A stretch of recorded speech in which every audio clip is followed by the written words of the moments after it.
Alternative Digitalk. Real issues, real talk. Fellow citizens, following the sequence of events, Uganda seems to be at political crossroads.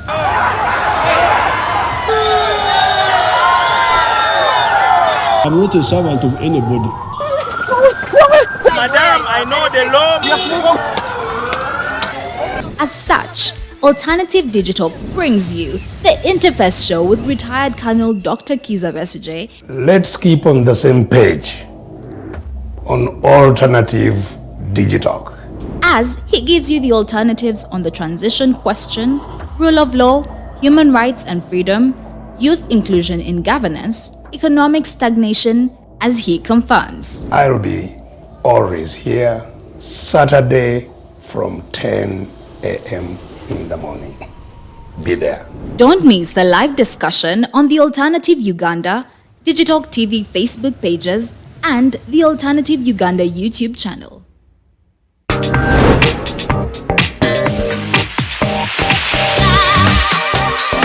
Hello beautiful people, you're welcome to the Snap Talk with your girl Teddy Tenjo every Saturday right from 6 to 7. Naku zino twajirwa flat tami. Tukyayambala ko kugoyo obutukwata. Wajana ku body shaming. Speak up. Gendo ba confronting. Obagambe ekyo kyemukola si kirungi. Teweerabira nti tuli wano ku the Alternative Digitalk. Mukwano gwange gwali topic kiri wandiyagadde twogereko. Is it about family? Nga tezo tata wange amanyira nkola n'obuvunanyizibwa nyina bungi. Era agezaako n'anyamba yambako yanda. Naye kumukubira kumubuuzaako. Noga mama we bali kunzaala. Is it outside family? Is it society? Oh, could it be relationships? Come and visit me. Simanyanga I miss you bichi. Especially embeera y'obudde sinungi. Naye n'omuntu akwagalira mu season yaba takwagala ze nkubuulira. Just be commenting nga topic yona gyandiyagadde twogereko tujja kwa tujogera kwano ku the Alternative Digitalk ku share enganzi the Snap Talk.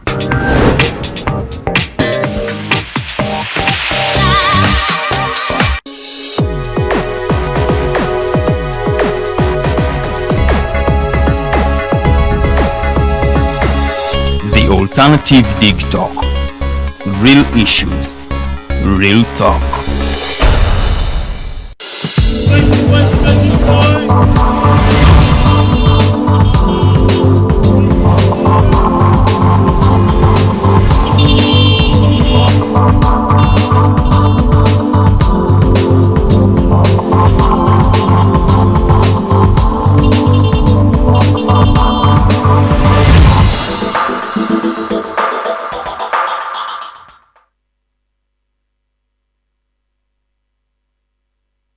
Thank you so much for joining us. It is the 8th day of November 2022. Ladies and gentlemen, welcome aboard at just 5 minutes past 7 a.m.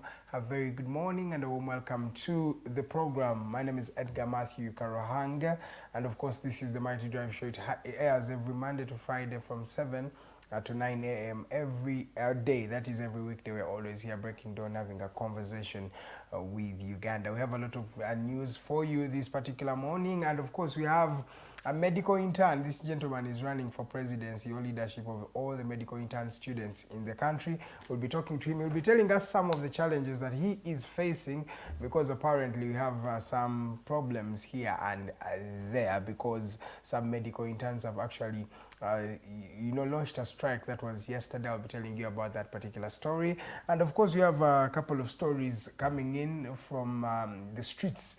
Yesterday there was a raid on the border riders in Kampala, and many of them were incarcerated, and some their borders were actually impounded. We'll be looking and justifying on that particular topic as well. And maybe lastly, MPs Segirinya and Sawanyana were aligned in court yet again, and these people are still battling the different crimes that were accused of them. That includes terrorism, abating terrorism, murder and attempted murder. We'll be talking about what happened or what transpired in the court in that particular regard. But from wherever you are watching us from, ladies and gentlemen, 12 days until the World Cup in Qatar, that is going to be happening on the 20th of November to the 18th of December. We're going to be having magical football and excitements. And as we look at to the World Cup, we're looking at the various challenges that are hindering players in the World Cup, or in the days that are building up to the World Cup. Many players are getting injured. We'll be also talking about that particular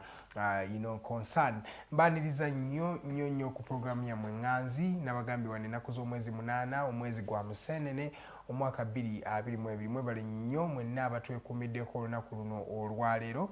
Amanya nze Edgar Matthew Karohanga mbaweereza okuva wano ku Digitalk TV. Tuli live Makindye e Lukuli Nanganda, oba omanyi awali water pump ye Nanganda Lukuli, tuli just opposite that particular water pump. Ojja kubanga olaba address ya Digitalk TV get ya fair black, so otuuka awo osobola okubanga obuuza omukutu gwa Digitalk guliwa, bajja kuba bakulagirira buli omuntu yenna gw'obuuza aba ategeera waawo in that particular regard. Kweyagala okubanga olanga naffe osobola okubanga naawe osobola okubanga okikola okubira programs director w'ekifo kino omwami Mukose Arnold Anthony ajja kubanga asobola okuyamba mu mbeera eyo. Osobola okulanga naffe mu shows zaffe ez'enjawulo. Tulina show nno eziwerako wano ku mukutu. Osobola okubanga olangira mu Mighty Drive ateeka ki olunaku lwaleero gyeri ku ssaawa 5 wali ez'okumakya. Kwegamba osobola okubanga olangira mu Snap Talk, mu Voltage, mu liiso ly'omukulu, show yonna gy'owulira ng'oyagala osobola okubanga ogirangira mu. So gwatwegesa obwenyi olunaku luno olwaleero, feel free okubanga saving a number of programs director w'ekifo kino Arnold ajja kubanga akuyamba. Enamba eri noti 7 noti 1 8 noti 2 so gwayagala okubanga olanga naffe eyo enamba gy'osobola okubanga okubako. Amawulire tulina mangi olunaku luno olwaleero, ngenda kubanga ayitamu lukwakwayo kubanga tusuubira omwami Mugume Benon, Benon Mugume ono nno mwana medical intern student, abo intern ba medicine abali mu kwekalakaasa, ate ayagala kubanga yeesimbawo kubanga akulembera bano abayizi aba intern students abasoma medicine. So tugenda kubeera n'omwami Benon Mugume mu ddakiika ezitali za wala nnyo. Katuyingireko mu mawulire agabadde gy'otaabadde olunaku luno olwaleero. Ntandise ne poliisi okubanga etandise okumajinga police posts ez'enjawulo ezekubiddire mu ggwanga. So police posts eziwera 129 zigattiddwa okubanga zibeera kati ku sub counties nga wakava ku muluka kati ebeddako bagiyita sub county. So kati ennaku zino because police zibadde zirumbibwa nga abapoliisi battibwa nga amamundu gaabwe gabbibwa, poliisi esazeewo okubanga ebakana n'okubanga beekuuma bulungi. Bagenda kubanga bakola kino nga bagatta police stations ez'enjawulo okubanga babeera ne capacity erwanisa omulabe nga ya waggulu nnyo. So mu mbeera eyo police post obw'enjawulo bagenze nga babuggala nga bonna badda ku sub county level okubanga bagenda okubanga bapolisingira. According to omwogezi wa poliisi omwami Fred Enanga yakakasiza nti kino kikoleddwa okubanga kikuuma abapoliisi n'emmundu zaabwe, ate okubanga babakana n'okubanga banoonyereza baani bano abagezezzaako okubanga batandika okudestabilizinga police force ya Uganda. Mu mbeera y'emu Deputy IGP yavuddeyo olunaku lw'eggulo n'akakasa nti abantu abali emabega w'okubba amamundu g'abapoliisi bano yagambye mbu bano it's a terrorist group oba kabinja kaabo bannalukalala we babayita terrorist group oba rebel group. Waliwo abayekera abaagala okubanga batandika okubanga bazoganya obanga bayonoona community ya Uganda nga balumba poliisi nga bazibbako amamundu. So mu mbeera bwetyo omwami Deputy IGP yakakasiza nti poliisi ekola byonna kyonna kyesobola okubanga yeekuuma oba okubanga bakuuma bannayuganda n'ebintu byabwe. Mu mbeera eno okuva poliisi wezatandise okubanga zimajingibwa, obumenyi bw'amateeka bweyongedde mu bitundu bino, naddala ebitundu ebyesuuliridde ekibuga Kampala, ebitundu nga Njeru. Olunaku lw'eggulo abantu basiibye bakaaba maluma kubanga bagamba okuva poliisi weyavaawo, police post weyavaawo, n'ababbi babinula amasejjere kubanga beefudde ekyajabu. Bagezaako okubanga batawaanya abantu bababbako ebintu byabwe, n'abamu sobyako kubanga babakuba mu mbeera bwetyo. So basabye nti police ekole kyekola mangu, police posts esobole okubanga ziddizibwa bwe zaali, because ne kino kitadde security ya communities oba abantu batandise okubanga batyanga bagamba security yaabwe teri bulungi, era basaba gavumenti ekole kyonna kyesobola okubanga eyamba abantu mu mbeera eno. So atulinde tulabe engeri gye binaaba bitambula ebyo, ffe tuli wano okubanga tukunnyonnyola buli kimu engeri gye kitambulamu wano mu ggwanga lino erya Uganda. Nga tuvuddeko ku nsonga eyo, ekibiina kya European Union no kino kyekibiina ekitaba amawanga ga Bulaaya, European Union ekyo amawanga ga Bulaaya gonna geegattira mu kibiina kino ng'oggyeko United Kingdom eyakasobola okubanga ebavaamu recently mu kye bayita Brexit. Mu mbeera eno European Union esazeewo okubanga egenda kubanga efacilitating obuwumbi 18 ze euros z'abazungu 5 million euros ezo zigenda kubanga ziyamba kubanga electrifying ebitundu ebyesudde Kampala oba rural areas of Uganda. Bano bagamba baagala kubanga bayamba abantu abali mu byalo kubanga nabo bafuna ku masannyalaze basobole okubanga nabo beekulaakulanya ng'abantu. So mu mbeera eno European Union esazeewo okubanga eteekamu abantu obuwumbi 18 oba million 5 eza euro ezigenda okubanga ziyamba abantu abali mu byalo okufuna ku masannyalaze. Jjukira mmeme yatandikawo entegeka ey'okubanga ba-electrifyinga bannayuganda oba buli munnayuganda abenga afuna ku masannyalaze. Ennaku zino wali akasimbi akatono kobadde osobola okusasula mu bumeme okubanga nawe bakufunira mitayo obenga amasannyalaze nawe ogafuna mu mbeera eyo okuva ewaka. Ndowooza basaba emitwalo 7 gye batera okubanga basaba okubanga omuntu bamugatta ku electricity grid. Kati neewuunya zino ssente European Union zeeyisizza zo zigenda kubanga zikola mulimu ki oba bagenda kuzirondoola batya? By the way, recently mujjukira basajja bana ba US Embassy nga bayita mu ambassador waabwe mu Uganda omukyala Natalie Brown bakakasa nti gavumenti badde bagiwanga ensimbi ez'enjawulo naye badde tezikozesa bulungi. Mu mbeera eyo yennyini bakakasa nti nno okuva ekirwadde kya Ebola we kyakwata bannayuganda bakawa gavumenti obuwumbi 45 basobole okubanga beeyamba mu mbeera eyo. Ate bagamba ssente endala badde baziyisa mu bano bannakyewa ebibiina bya nnakyewa nga bagamba gavumenti y'ennaku zino tebakyagyesiga. Ye permanent secretary owa Ministry of Health omukyala Diana Atwine yakakasa nti no teri nsimbi zonna ze baafuna. Ate Lieutenant Colonel Chobe ono nno nga yakulemberamu okulwanyisa ekirwadde kino eky'Ebola mu ggwanga ate yakakasa nti waliwo ssente ze baafuna. So kyatuletera okubanga twewuunya waliwo ekibulamu, waliwo awatali compliance, waliwo awatali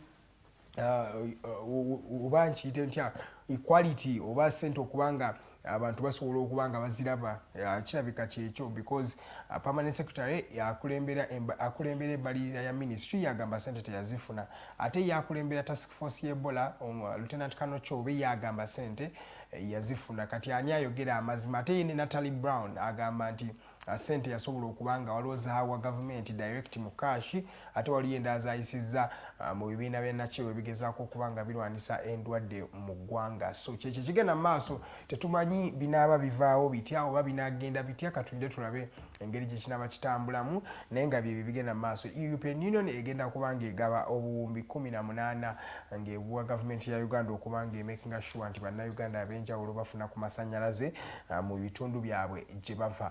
Nga tuvuddeko ku story eyo eddakiika ziri 15 ze zaakayita ku ssaawa emu ey'okumakya webale gwe yakatwegattako tukyali kwogera ku mawulire agabadde gy'otaabadde olunaku lw'eggulo ngezaako okubanga ngakuwa wano mu budde obuliwoze Edgar Matthew Karuhanga okubanga nkuweereza. Nga tuvuddeko ku story eyo tugendeko ku story aba boda olunaku lw'eggulo. In fact kantandike last week ayogerera traffic police mu ggwanga omukyala Farida Nampiima yavaayo n'akakasa bannayuganda nti nno bagenda kubanga bakola ekikwekweto eri aba boda ab'enjawulo okubanga obubenje bwa boda bweyongedde mu ggwanga. Mu mbeera y'emu yafulumya akatambi ke nabalaze olunaku wano olw'eggulo olwa accident ez'enjawulo ezireeteddwa boda mu ggwanga.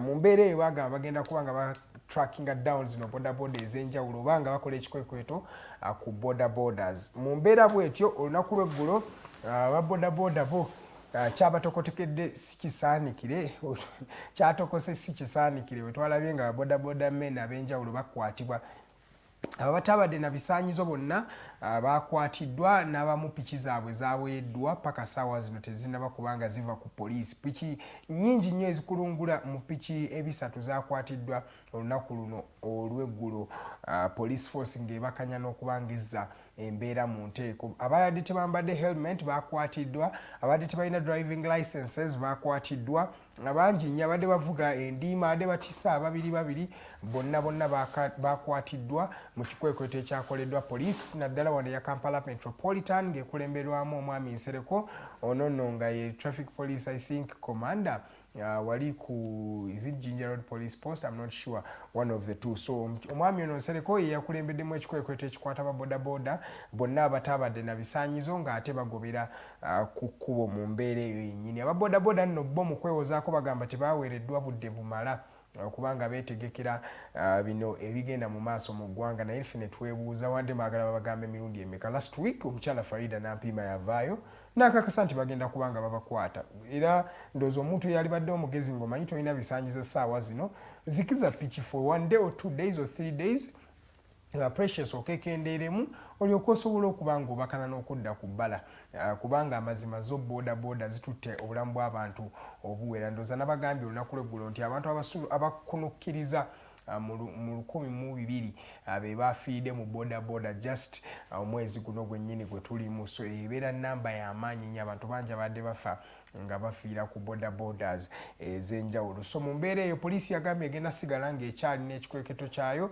era bangi bagenda kubanga bakwatibwa basobole okuba nga babita ebyabo nno ababeera mu mbeera nga bavuga bodaboda nga tebalina bisaanyizo bibakkiriza kubeera nga basaabaza abantu ku kkubo. Nga tuvuddeko kaawo ba MPs Seggirinya ne Ssewanyana balabiseeko eri kkooti olunaku luno olw'eggulo nga era bakyawera ennemba n'emisango gyabwe egyabateekebwako omwaka oguwedde. Ndowooza twali mu mwezi gwa September, kati bamaze omwaka mulamba nga bali mabega wa mitayimbwa baabo bano bakunukkiriza okuba nga bali assekukkulu yaabwe ey'okubiri nga bakyabakanya n'emisango egyabateekebwako. Emisango egyaggulwako Seggirinya ne Ssewanyana mulimu okugezaako okutta, obutujju n'okusasulira obutujju oba kye bayita abating terrorism. Gye emisango egyaggulwako ababaka mu September w'omwaka oguwedde. Paka ssaawa zino tewali bujulizi bwabadde aligned eri bano abaami obubanyigiriza oba obubalumiriza emisango gye babateekako. According to mwami Seggirinya bagamba nti tebawulira bulungi, beetaaga medical attention era badde basaba kkooti olunaku lw'egguno bakkirizibwe okubanga bawera ennemba n'egino emisango nga baba wabweru.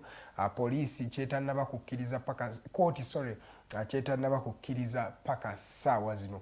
Abamu ku balumiriza Seggirinya ne Ssewanyana nno olunaku lw'eggulo bakyusizza ebigambo. Omwami Jackson Kanyike yakakasizza nti ye yakakkibwa okubanga alumiriza ababaka bano ng'agamba ye yali akwatiddwa by the way ku misango mirala ku violating a curfew na COVID-19 guidelines, naye we yatuuka mu nkomyo ate ne batandika okumugamba atandika okuwaayiriza ababaka bano ku misango gy'ebijambiya egyali e Masaka. Jjukira omwaka ogwo guwedde mu myezi ndowooza gwali gwa 5, gwa 6 n'ogw'omusanvu bannayuganda ab'enjawulo baafiira awo mu Greater Masaka region. Abakunukkiriza mu bannayuganda 27 baatemebwanga mu eyo Greater Masaka region.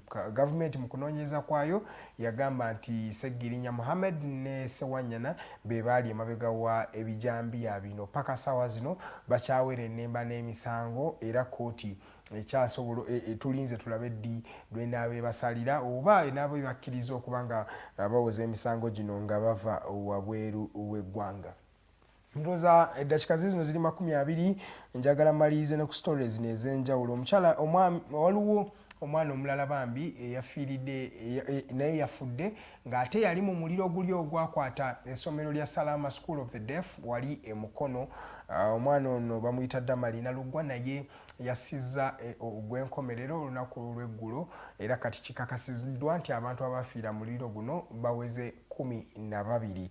Mu mbeera eyo abaana bano ebisigalira yaabwe byaweebwa abeewaabwe bagende baziika abaana baabwe balabe. Ndowooza kyajja kyaliwo tetulina ngeri gye tusobola kuba nga tukikyusa. Kati omukyala oba omwana Damalina Lugwa yeegasse ku bano 11 abaali bafudde, kati ennamba eweze 12. Jukira bano bafiira mu muliro ogwakwata essomero ly'abatalaba blind oba abatalaba wali ku Salama School of the Blind mu kibuga ky'e Mukono kya nnaku nnyo nti ennamba yeeyongedde kati bali 12 abafiira mu mbeera eyo naye just kyetwewuunya mukyala Princess Anne n'Abangereza baatuwa intelligence nti waliwo ekyali kigenda okukolebwa ku ssomero eryo lyennyini naye twayesuulyayo gwa naggamba teri yakolayo kyakola ffenna twalowooza its business as usual nga bulijjo Uganda weebeera nti it is always business as usual naye sometimes it's not always business as usual abaana bafiira mu njegena ate nga si gwe gusoose nga batuwa intelligence ku bintu ebiba bigenda okubeerawo naye tetulina kye tutera kubanga tukolawo nga Uganda wetutera okubeera ndowooza poliisi n'abakwasiza amateeka na buli omu ali mu buyinza bino ebitulekerawo kubanga tubitwalanga ebyokubalaata ebintu biri serious abaana kati bafiira awo naye ng'ate already baali babagambye dda nti ekigenda okubeerawo kigenda kubeerawo ndowooza mukimanyi ekijja omanyi kiterwa kunyaga bitono so mu mbeera eyo basebo ne bannyabo tubeere cautious nnyo obulamu bw'abantu buli at stake ndowooza era katumalize ne ennyonyi eyagudde wali mu Lake Victoria okuva Tanzania abantu 19 be bakakasiddwa nti bo bafiiridde mu njege eno era olunaku lw'eggulo emirambo gyabwe gyaweereddwa famire zaabwe zigende ziziika abantu baabwe bano nno ennyonyi eyo tetunakakasa kiki kyennyini ekyabaddewo ekyagireetedde okuba nga egwa mu Lake Victoria naye Tanzania etandise okuba nga enoonyereza kiki kyennyini ekyabaleetedde okuba nga bafiira mu njege eno nga yina basuubiza nnyina omwami Benon Mugume ono nno yeesimbyewo okuba nga akulembera ba Intern Doctors ate era he's an Intern Doctors well omwami ono agenda kuba nga atunyumyamu naye ku nsonga z'aba intern kuba n'olunaku lw'eggulo ba intern baavuddeyo ne balaga obutali bumativu bwabwe bali mu kwekalakaasa bagamba nti embeera si nnungi guno si gwe gusoose nga ba Intern Doctors mu ggwanga beekalakaasa guno nno gugenda kubeera ndowooza mulundi gwakusatu lwaki buli we beekalakaasa bano abantu ebizibu byabwe tebiddibwamu y'ensonga ki oba bagufudde muze okuba nga beekalakaasa omanyi n'ennaku zino abantu ba blackmailinga gavumenti okuba nga bagiteeka mu kakoona ebayambe mu mbeera ebyo byonna tugenda kuba nga tubibuuza omwami ono Mugume atubuulire bo nga bo bino ebintu bibasanzeewa bagenda kukola ki na plan ki eddako okuba nga eggwanga lino likyuka nze Edgar Matthew Karohanga tugenda kuba nga tuwumulamu etukomawo ngenda kubeera n'omwami Benon tunyumye mpaka ssaawa 3 ez'okumakya. Good morning.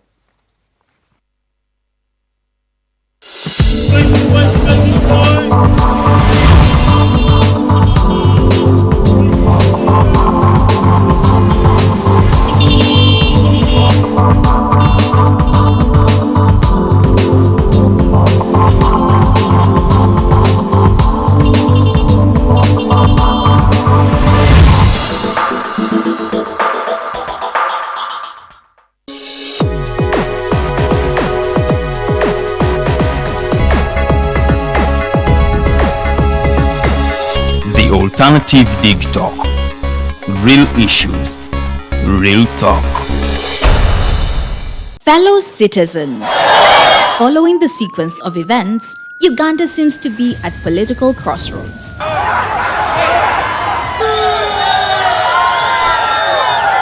I'm not a servant of anybody. Madam, I know the law. As such, Alternative Digitalk brings you the Interface Show with retired Colonel Dr. Kiza Besuje. Let's keep on the same page on Alternative Digitalk, as he gives you the alternatives on the transition question, rule of law, human rights and freedom, youth inclusion in governance, economic stagnation, as he confirms. I'll be always here Saturday from 10 a.m. in the morning. Be there. Don't miss the live discussion on the Alternative Uganda, Digitalk TV Facebook pages, and the Alternative Uganda YouTube channel.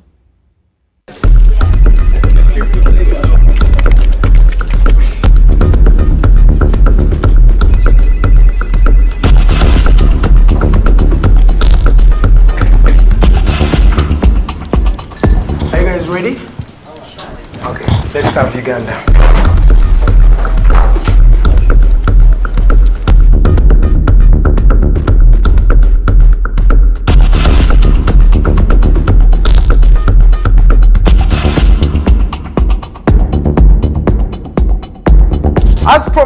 we deliver. We are redefining the social media narrative, asking tough questions and holding your leaders accountable. We are non-partisan and break down having a conversation with Uganda. We are the Mighty Drive. We hold debates that give you viable solutions. We bring to you people that Ivora is wanting to listen to. We are gender sensitive and give space to the unheard voices. Not forgetting the quote of the day. We are live on our social media platforms, The Alternative Uganda on Facebook, YouTube and Twitter from Monday to Friday, 7 to 9 a.m. Don't miss the debate behind the wheels and our studios. I am Edgar Matthew Karuhanga. Farida Vikobiri. And Princess Luwe Delidian. Expect in-depth analysis, credible, factual and authentic information. We are the Alternative Digitalk. Real issues, real talk.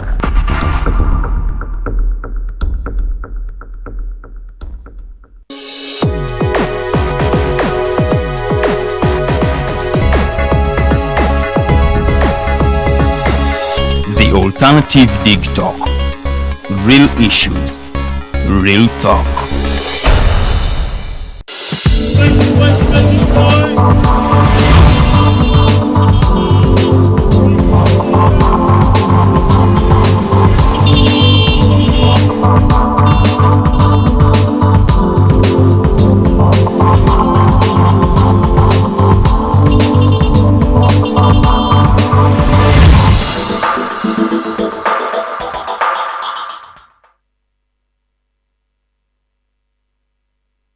Yes, we are halfway into the first hour of the show, ladies and gentlemen. Welcome aboard.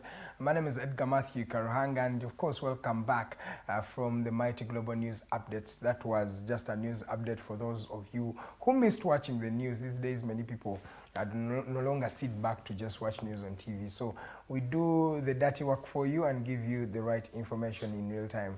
Ladies and gentlemen, as I promised you, Omwami Mugume Benon. This gentleman is a medical intern student, and of course he is the COO at OrthoCare Uganda. We're going to be having a conversation up to 9 a.m. talking about the various challenges that are affecting the medical industry. Today we shall be also talking about Ebola. Some of the things, I've had some of your questions here are coming through. I'll be posing them to him later on in the show. But today we want to first talk about the strikes that are prevalent among the medical interns of this country. A few months ago, these gentlemen and ladies came out to show their grievances and laid down their tools, saying the government is not doing enough. Later on, they went back on the job. After a few months of commencing on the job, they are coming back saying, no, we are striking yet again. What is the cause of these particular things, and why, and how can we actually find solutions to these various challenges? You can also join the conversation through our social media platforms at the Alternative Uganda, Facebook, Twitter, Instagram, YouTube, and all other social media platforms. You are there. Then at Digitalk TV, you are still there. You can just join the conversation. In the next hour, you'll have the opportunity to call in live. The numbers will be rolling on your screen, and you'll be able to ask us any question. Or in case you want to comment on the discussion, you'll be able to do that in that particular regard. It's just 32 minutes past the top of the hour. Ladies and gentlemen, let me welcome the gentleman who has donned on a very, very good suit. Dr. Stella Balawanga, wesaze suit, babera nebijo bya white. Ngomanya empise rumye. You're welcome, Ben Mugume. Thanks, brother. How are you? I'm good. How are you? Ndi bulungi tuli mu ggwanga tuliwulira oliwulira eggwanga lye tulimu. High costs of living ogiwulira. Ebyo bibatutte ku street. Economy. Ebyo bibatutte ku street. Mugume nsooka obuuze kuba bali mu kkulawo olunaku luno olwaleero. Nsanyuse nnyo okubeera ku mpewo zino. Nyaniriza bonna abatwala ku mitimbagano gyonna.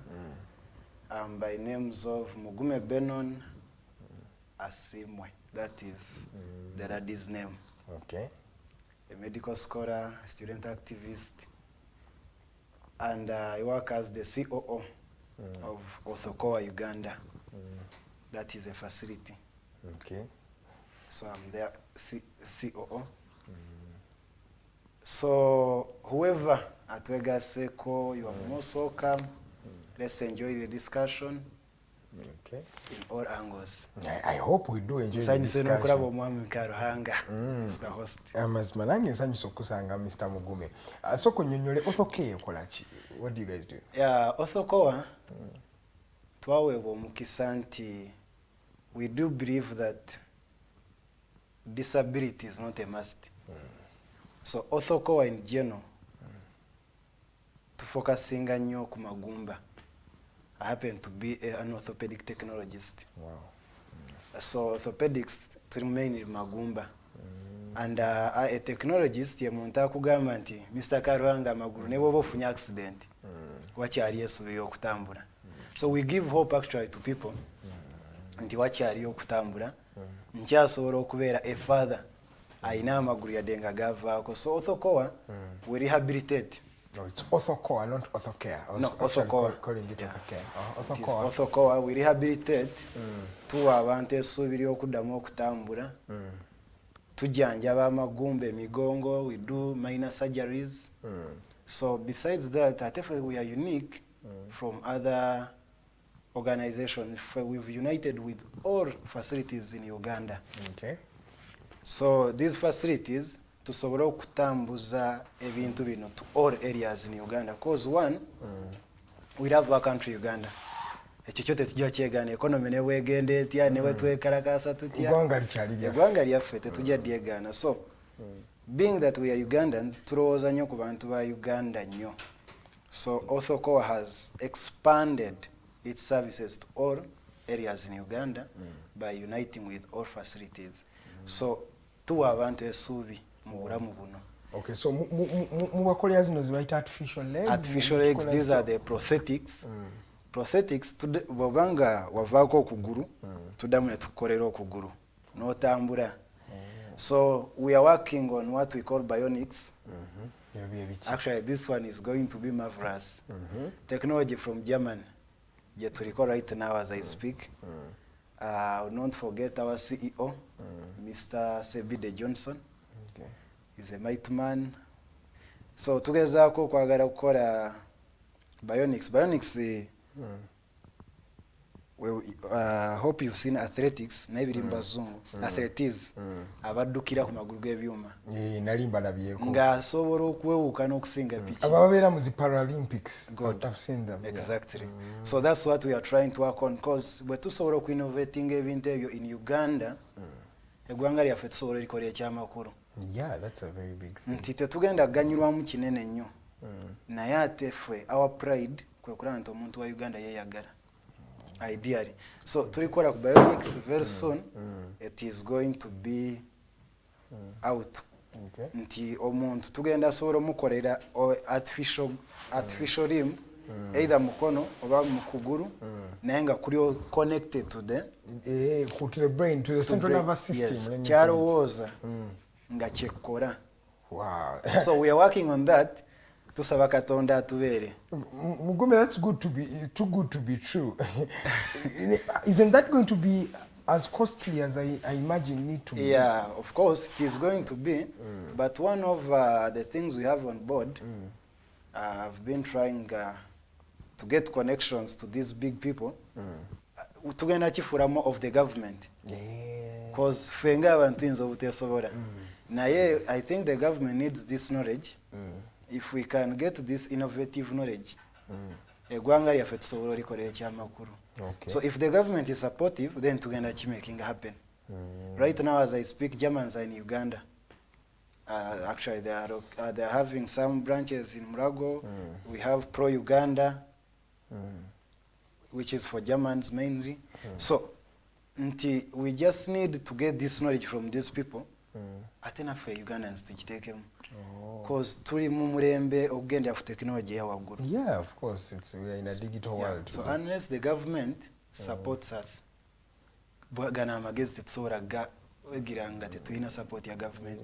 Okay. Because kati ffe tuli baana government muzadde. Yeah, naye government emanyi okusuulirira omwana. Yeah, that's the challenge. The thing is it only going to work with the legs oba ne omukono ogumenyese byonna? Yeah, n'omukono. Body parts. N'omukono. Because now, ku technology sova gwe tulina all the JIPU technology, nti tukukolera okuguru tukukolera omukono depending naye tetunatuuka connectinganga na bwongo central nervous system naye nga tusobola okukolera ekintu n'otambula you don't it off like you don't it on okwakyambala or you're doffing it off when you're going to sleep. Besides that ate tu rehabilitating atu supporting tulina abantu ngo mugongo gwe tegusobola kwewanirira. Yes, we have corsets problems. We have corsets. I have a patient in Banda that he has got contractures, he has got a lot, but at least he's progressing. Chema ina kwari already. Okay. So, but we've given people hope. To these people, there are people recommending others because bagariza abarara. So to rehabilitating until you've got fractures, we do work on those fractures. Omukono tegucha ina gundi muscle powers tesyakora bulungi tusobola okufunya supportive appliances nesoka zikusupporting anti go mubiri go gusoko gwa acclimatizing gusobola okumanyira data appliance nti gusobola okufunctioning function tudamune tugikomyawo without using medication. Kwa tumanywa luwi omukono egumenyeka nobanga toswana kumuvinga buno obugalo, right? There is a therapy that you have to go through in order for you. Yes. Okay, so you guys bring aids zigenda okunyamba in recovery faster. Exactly. Okay. So how long does it take to actually fully recover, for example, from such a fracture with the kind of technology and the equipment you are using? Ideally, it depends to which part. Okay. So there are fractures that we shall immobilize for 6 weeks and it has started uniting. So depending to the period of, to the type of the fracture or the type of the deformity. So now we have like a crab foot. Actually, ndimukujikora right now as I speak. Crab foot. Mukundwa de abana bafeze bafesinga in Uganda. Club foot amagulu bazita nkobogo. God, wabugere no sanga nti omwana omuzadde obugere uli bwebuti. Wera webuti I know. Yeah. But because our parents are not sensitized on this, which means nti abana bakura. Ate you know Africans manyi we have a challenge. Omuzadde tato zadde omwana bwatyo. But what pains me is waliwo mukyala. Yangamba doctor omwami yangambe wafete tuzala biwe is it biwe meneko. Yeah. So it was a bit challenging. Natunulia mama ono nengamba wow. So mama is facing this challenge, but unless we come out sensitize these people, these things are happening. Yeah. And they're having causes right be happening. Kumulembe gwe tulimu ba mama bafabedda. Bazalanga abana abali nomo. Stuff which. Nti mama teta genda kwa antenatal care. No. Now my mom yasindika akana abrupt. Bagenda ulira bava kulia Christmas awo bagenda ulira musenga akana kakawa. So nti naye guno mulembe gwe tulimu. So we have challenges of those deformities. Yes. But unless we sensitize people about this for deformities, crab foot gamba, it takes around 4 years. Omwana nga tumaze ochi identifying anti muto because we have the covers formula. The cave. Cave tuina deformity crab foot ina deformities anjawulo nti akagere kagera ne kewanika ne mujjamu ka curve, that is the serratus, the covers. Then tuina adductors. So nti ne ekigere kibera adducted kiba kifuruma muko then osanti kefunyiza like this. So nti there's also a deformity. If you are to correct that, you go one by one. Sichi ekintu kyojozukira nti omwezi gumu kigwe wetaga slowly. So nti ekyo kiyinza otwala emyaka ena process eyo okubanga mutereeza omuntu okubanga omuntu agenda okuddamu ofuna clear movement. Fetu okikola within 6 months 1 year nga naye okuddamu okufuna gundi position ate tukikola nga akyali muto. Oba wakula oba kakyamamamira bokagolo akamenyeka bumenyesi. So ideally kisinzira ku period naye kati othokoa yevuddeyo nti egenda serving agwanga. We are not political. Siga nti ine ebigendero ebirala no, but othokoa just fetwewayo okuyamba eggwanga. Okay, kati ayagala okulaba Othokoa abasanga wabafuna atya ne bei ya mujogereko because fe tumanyi class yaffe kati yogera ku sente. Yeah, Othokoa, one, we are located in Mawanda. Mawanda, it is Echemanga Chemuragu. Mawanda Road near Sira Tents. Botuka Ward Sanga.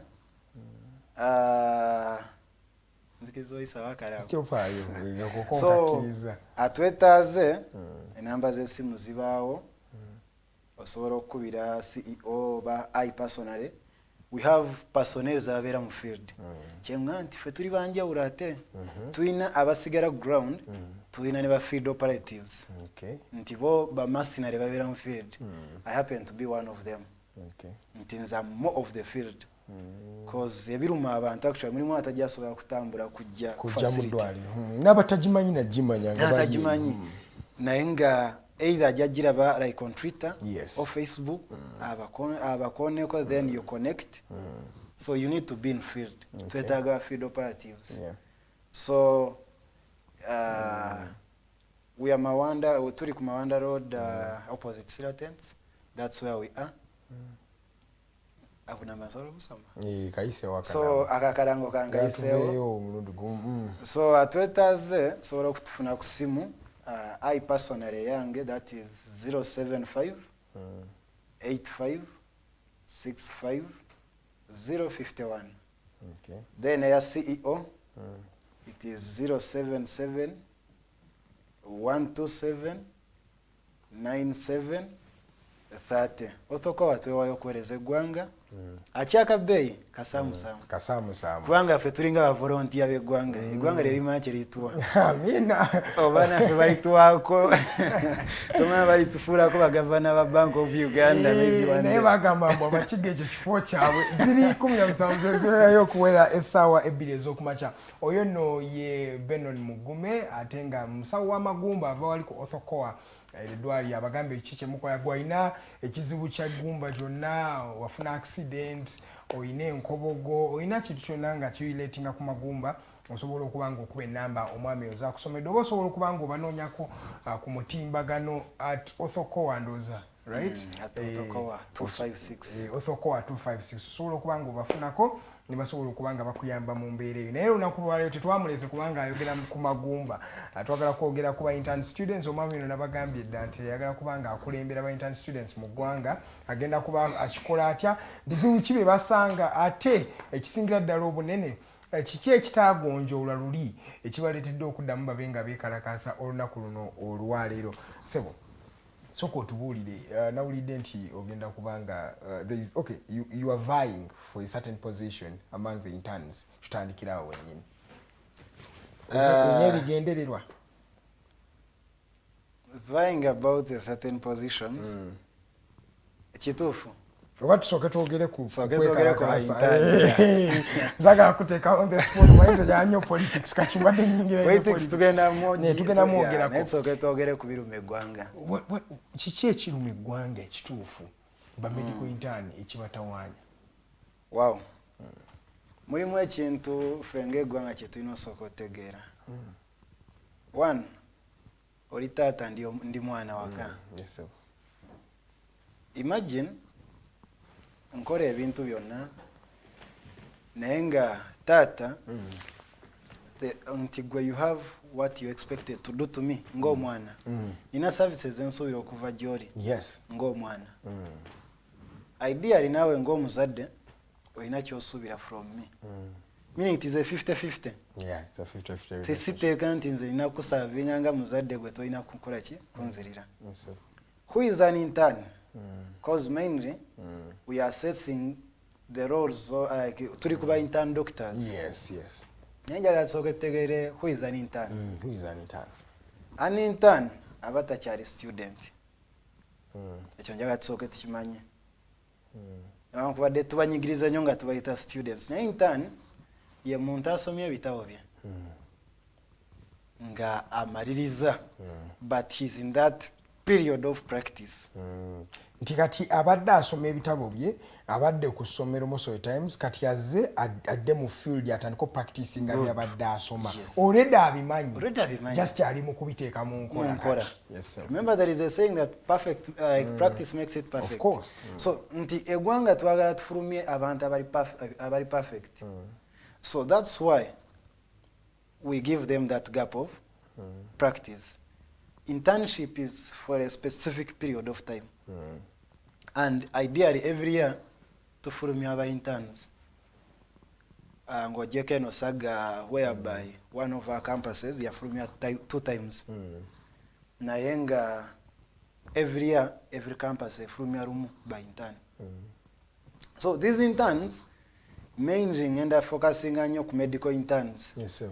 Under medical interns tuinamu ebibinja byanjawulo. We have various categories. We don't have doctors only. We have whom we call the intern nurses. Bakazi bantu bamaanyi nnyo abakyala n'abaami bamaanyi abo. Cause bakola omulimu gw'amaanyi. Kantu alina no opportunity in the banking abantu abatamanyi nti nno waliyo ba nurses abaami. They are nurses that are male. Oh, they are nurses that are men. Uganda bamanyi mwami abeera doctor omukyala abeera nurse. By the wakata. Kiyige leero. Yes. We have nurses.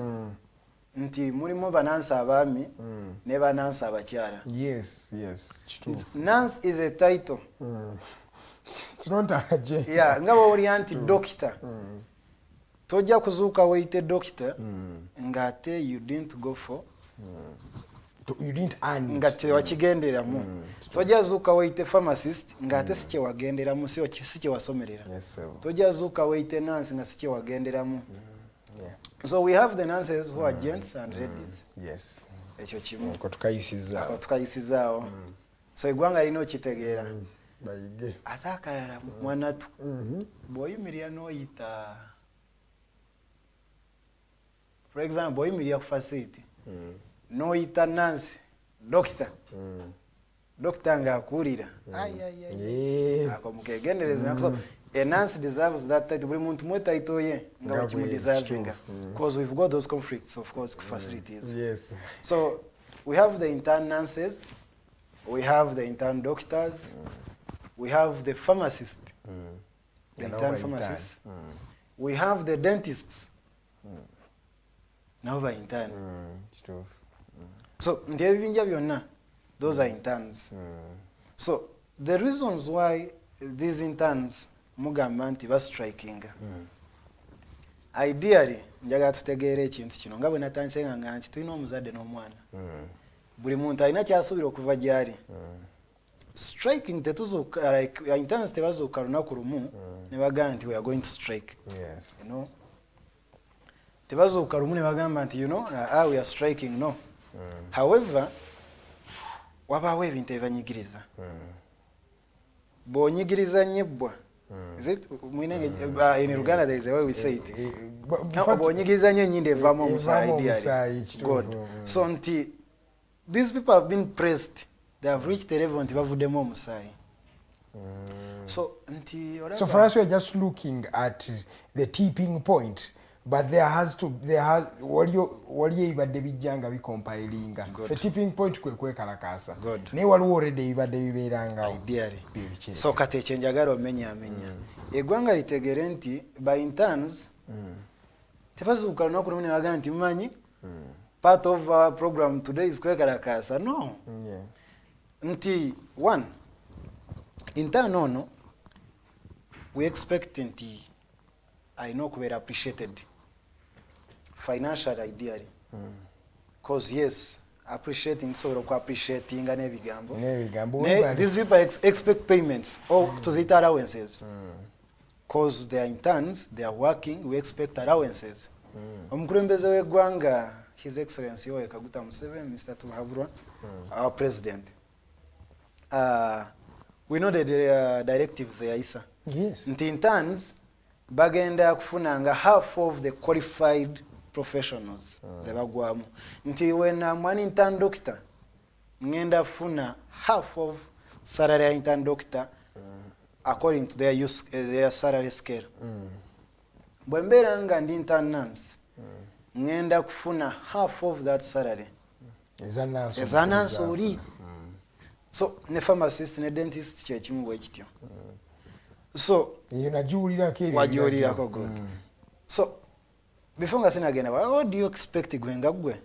Bwe nkugamba nti ogenda tandika okukola, ogenda kufunanga this and this and this.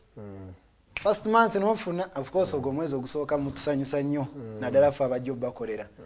Omwezi ogwokubiri ne weesibamu idea n'entuuka emyezi 3 nga tonsasula. Bwe mbanga sisobodde either some people who are rough batasobodde kukwata matayi ekiddaako kulekulira emundu naza kugombora ebyokwesibibwa n'abiteeka wansi. So why these interns? Why all this is happening? There are things that are not being fulfilled, and I'm going to outline them down. And I'm going to elaborate more about them, so that I'm not misquoted. Because to abazadde abariko, to the interns that are there, we have students that are there, so we have to be clear to all sectors of people. Yes. Negwanga actually nalyo litulaba. So tetuina kugwira side emu. We are going to be neutral in my conversation. Yes.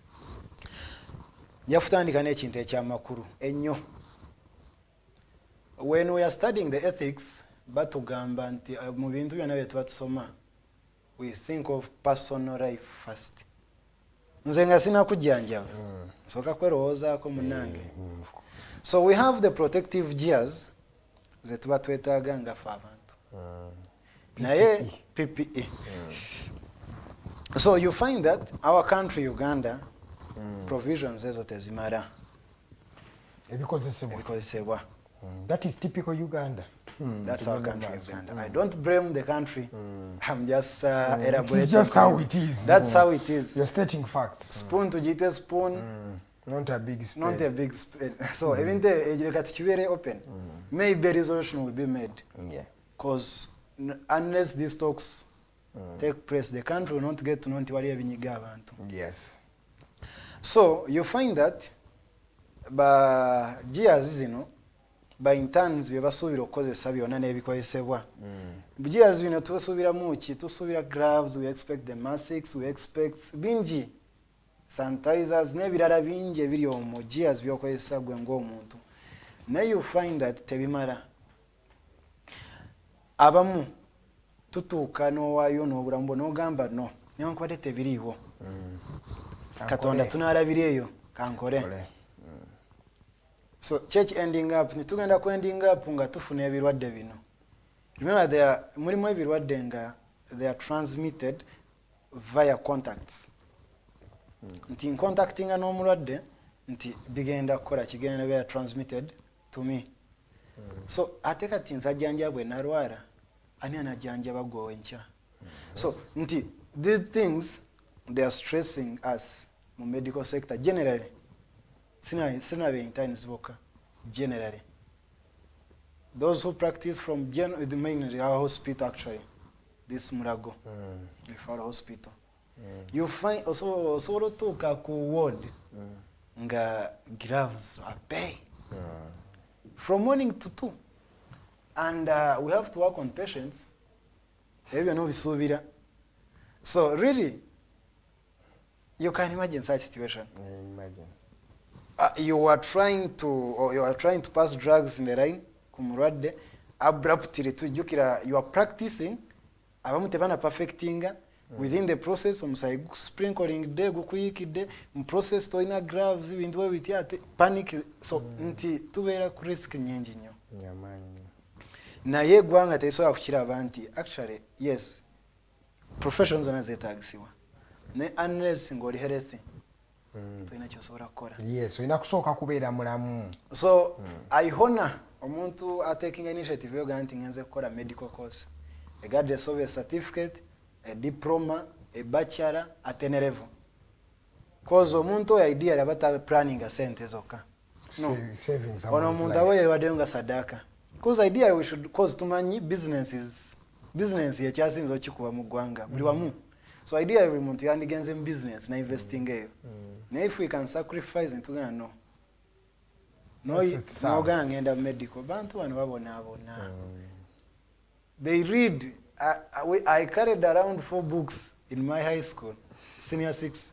That was BS, functional approach, advanced biology, Kent. Nenga, bisoma mu kiro kimu, ideally no kwasa tojja kwasa.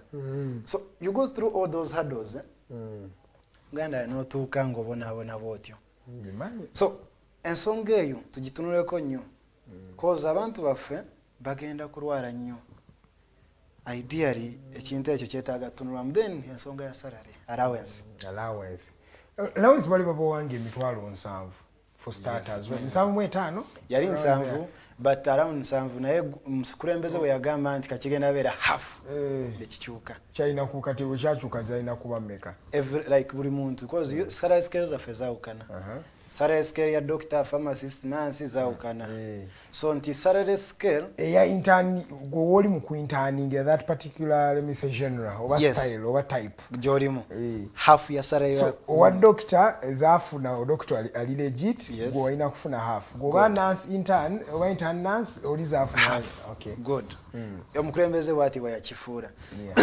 So now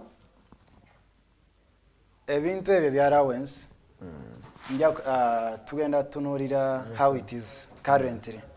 Esonga enkulu actually eri major. Bw'otunuulira aba interns bafuna July allowance yaabwe. Ate nayo ng'edireyinze. Ne bafuna mu August. Nayo ng'edireyinze. This particular year? Yes, this particular year. September tebafuna, they never got. October mie. November pay. What do you expect? How much money are we looking at? Kubanga banayuganda bo bayinza ogamba oba mukabya kyejo. Sende meka. Kantu no specifically omuntu omu sector emu. We have nga omuntu ali qualified, for example, I'm a pharmacist. Ngoja funa milioni 5 bano ku abali ku salary scale abali employed by the government. 5M. So I expect the intern to get 2.5. That is gross salary. Gross salary. Actually, chibagenda okutema chiri beyond half of the gross salary. What do you mean? I thought they are supposed to take not more than 30%. Tolerant is 2.5. Yes. You end up getting like 1 point around, if not 1.5. Idea. Zikiri ya dara. That's a lot. Chamanyi ne ku 7 era bali bakabanga bagamba bagenda okufuna nga bafuna peti cash. Good. So tetwandiganye esi basareko omusoro gwawe. Nate still nekyo kibasazeeko tokifunye. Okay. Okitegeera. So nti sente zetwogerako sigamba nti tubakaka. Naye omanyi kinyuma nnyo n'otuukiza kiwasuubiza. And it's not that this money is on there. Njaga tuberekirya ku kino. This budget is already passed. Nefe nga kye twagala omanya as people who are concerned. Sigenda wa. So I'm a person who always seeks accountability. Abasinga kye bati like most people we always get to conflicts because I always want accountability. Nyumirwa nnyo nti ne bwoba ompadde omutwalo nkwe accountability yago. Ne wemba nsabye sente nkwe accountability ngenda zikozesa ki. Now, whenever you fail to give accountability and fulfillment, I use a cent. Then, chaos is wezijira. So, as I speak, they haven't got the September allowance, then October allowance, turi mu November. Really, what do you expect? Ngabwo omuntu. Ideally, nga sikubye mulwadde. Kuba, of course, we ngamba nti twekalakasi. Omulwadde yagenda kifiiramu. But ndowooza eggwanga lino kitunulamu cause omuntu w'eggwanga yabonaabona nti nze bwe nekalakaasa naawe gavumenti n'osirika omuntu abonaabona ye mulwadde oli wansi wa emergency gwe batomedde najja nga afa buli omu n'amutunulira kati ffe mu orthopedics actually kiri waasi cause ate we handle these people abali obubi nosanga nti ku emergency baleeta omuntu ddala ng'olaba kwerya n'alukeesa but you do your best nomulaba nti at least asobodde so nti naye kati kubamu akafaananyi nga tuteesa ebikozesebwa wansi omuntu ono agenda tuukirawo for sure kitunulemu ng'omuntu so nti ideally ndowooza gavumenti yanditudde on board neetunuulya ensonga zino critically. Bareke kutunuya kino nti interns are striking. No. Wabula batunule what is the root cause? The problem we have in Uganda, tetutera kutunulira the root cause. Tutunulya surface ekyo. Bwe bagambye nti gundi musezi. Tokora pilot study kumanya really musezi. Kijja kitya. Nti bwe bagambye nti this guy mubbi, you just go with that. That also say kunonyereza. Twagala nnyo just oba ebiri obvious. Oba we like to treat the symptoms rather than the disease itself. God. Most of the times twagala tukole we reconcile, we don't resolve things. Exactly. Most of the times, yeah. Yes. So until we don't look for causes. Wabula singa eggwanga libadde so kunomanya what is the cause. Negomba nnyo gamba nti singa nsobola okutuula n'abo bakulu. Ideally kyandinyumya nnyo nti singa omuntu asobola okufollowing up n'amanya sente zino zigenda wa. Cause zikawokumya entono ze zivumaganya government. So waliwo sente wezibulirawo. Waliwo wezibulira cause if bwe baba tulaga nti budget yazifulumya then zigenda wa. Okay. So the thing is, temutandise ku blackmailing government because one would say it's only 2 months temufunye sente. Wali abagoinga 6 months tebalina kye bafunye. Aren't you actually intentionally blackmailing the government okubanga mubagamba mbate mutu wadde wano because ideally bakuwa one would say May, June, July, August, September and October zikyaganye ne November bajja okuzikuwa. Olowooza blackmailing the government. Tugenda tandikira. Ladies and gentlemen, at just 3 minutes past 8 a.m. You're going in for a short commercial break. I'm still with a gentleman from he's a medical intern student and of course a student activist and the COO of orthopedic is it Orthocoa? Yeah, Orthocoa. And these gentlemen and ladies work with the bones of human beings. So you can also join the conversation in this particular hour. When I come back, simu zaffe zemusobola okubanga mukubako ne message zammwe zizino nziraba zitandise okubanga zeeyongera. Waliwo omwami gwe bayita Paps Romeo agamba ye waali essebo naffe wetuli Mugume Deacons agamba I like that. Ndaba ne Douglas Nsubuga Favor agamba so far well represented bro. Yes, bakyakuwa n'okubanga representinze bulungi naye ebibuzo byange bijja. I'm bringing the tough questions in this particular hour. Let's go for a short commercial break. When we come back, I ask him the tough questions.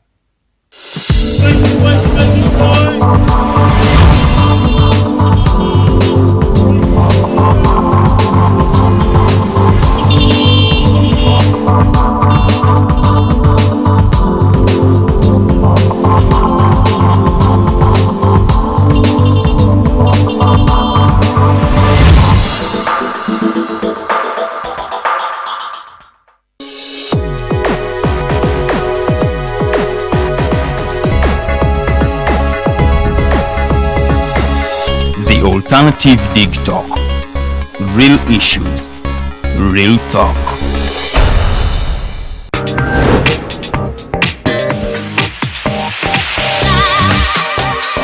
Hello beautiful people, you're welcome to the Snap Talk with your girl Teddy Tenjo every Saturday right from 6 to 7. Naku zino twajjirwa flat tummy. Tukyayambalako ku ngoye obutukwata. Wajja ku body shaming. Speak up. Gendo ba confronting obagambe ekyo kyemukola si kirungi. Towerabira nti tuli wano ku the Alternative Digitalk mukwano gwange gwaliye topic kiji wandiyagadde twogereko. Is it about family? Nga nze tata wange amanyera nkola n'obuvunanyizibwa nyina bungi era agezaako n'anyamba yambako yanda naye kumukubira kumubuuzaako noga mama we bali kunzaala. Is it outside family? Is it society? Oh, could it be relationships? Come and visit, call me. Simanyanga I miss you bichi. Especially ng'embeera y'obudde si nnungi. Naye n'omuntu akwagalira mu season yaba takwagala nze nkubuulira. Just be commenting nga topic yonna gy'andyagadde twogereko tujja kuba tujogera kwano ku the Alternative Digitalk ku share enganzi the Snap Talk.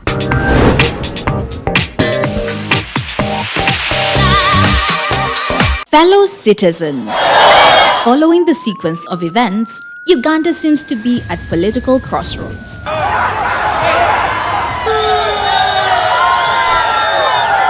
I'm not a servant of anybody. Madam, I know the law. As such, Alternative Digitalk brings you the Interface Show with retired Colonel Dr. Kiza Besuje. Let's keep on the same page on Alternative Digitalk, As he gives you the alternatives on the transition question, rule of law, human rights and freedom, youth inclusion in governance, economic stagnation, as he confirms. I'll be always here Saturday from 10 a.m. in the morning. Be there. Don't miss the live discussion on the Alternative Uganda, Digitalk TV Facebook pages, and the Alternative Uganda YouTube channel.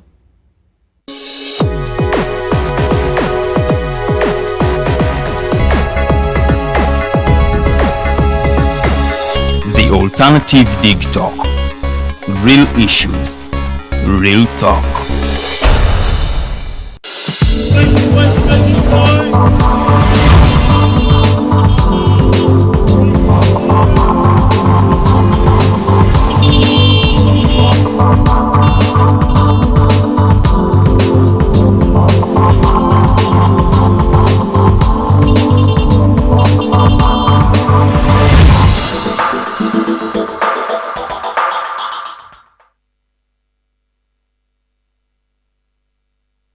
Ziri munana zezakaita kusawa 2 ez'okumakya okyali ku Mighty Drive Shonze Edgar Matthew akaruhango kubanga nkuweereza studio olunaku lwayo tulina omwami bamuyita Benon Mugume okuva wali mu Othokoa Uganda naye era onono medical scholar, is a student activist as well as a COO of Othokoa Uganda. Tukyali kwogera ku nsonga eziruma ba intern students era producer afagenda kubanga kuterako enamba zaffe ku screen yawo osobola okubanga nawe otukubirako tuwulye kikyogamba obuuze omwami ono kino kyagala okumubuuza oba osobola okubanga otusindikira message direct wano mu comments section yaffe atujja kuba tuzisoma mpola mpola. Ndaba omwami bamuyita mwine yenne Sani, he is live in Dubai, agamba good morning brother Mugume. Waliwo omwami bamuyita Dricky Wiz Ozzy agamba we got this bro. Zonna message za musikale nga muziweereza ngenda kubanzi basomera subsequently nga tugenda maaso n'emboozi yaffe n'omwami ono Mugume wetugendedde mukuwumulako nga ndi mu kumubuuza ekibuuzo nti ate tebatandise kajanja bano ba medical interns ako si kajanja, they have been receiving money for a while. Lwaki ate anti blackmailing government ba interns bano teba blackmailing a government okubanga mugiteeka on ransom omutatuwa temwina gye mulaga. Isn't that what the interns are doing? Brother Karhanga, allow me ask you a question. Yes, please. Mironde meka jori emere unaku. Like, okay, ideally, when kugamba nti siva kena kumusanvu, really, how would you feel? Nganji kuma intentionally ngemere yesi weri ne ngamba togenda kuliya kinumo kuba zaino okwesalirawo ne ngamba lero kansibe. So obadolya kati ndi mukulangira obadolya you've been eating ideally you've been eating so siva kako rumu so okusasudde omwezi oguva January paka mu Gw'omunaana kati wati bakusasudde gwa 9 gwa 10 ogugwe gugenda okukuta. So omukyala bwakugamba obadolya you've ate Monday or you've eaten on Tuesday, Wednesday, and I tell you that you know what, mommy, you're not going to eat on Thursday, Friday, and Saturday. Ideally, gwengo mwami nkurabamu ebintu bibiri obweba mukyala wange. One, nkurabamu ebituli. Heida ngamba yandibanga afunyemu ateka naye. So, what am I trying to derive at? Yes. Let's know economy je tulimu one. How do we survive fenga abantu? Obanga ngamba nti for these 3 months those who have managed nga baina cows go back and sell your cow, you survive on that money nga bolinda salary. Ideally the essence of working kubanga osobola okufuna income yokusurvivinga. So sandi subide muntu kungamba nti agumamuko emyezi 2 oba 3. Really nga you know that I have to survive.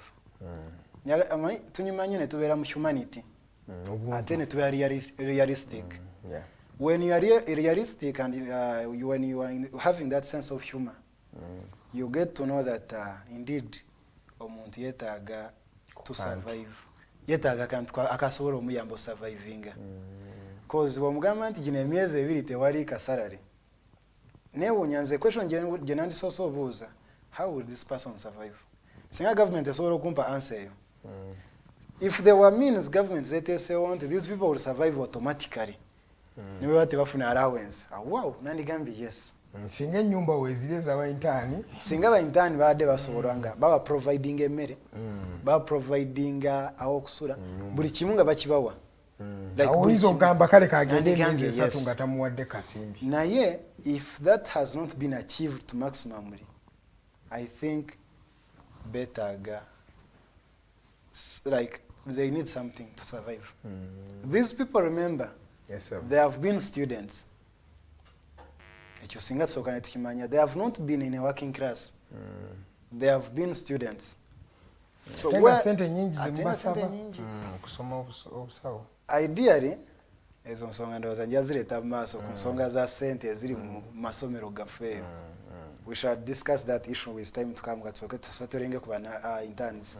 So ideally tusasula ssente nyingi nosanga nti ate what we are getting in return tulinganga be bagamba nti ko kirabe ani yakugamba ojje obisome.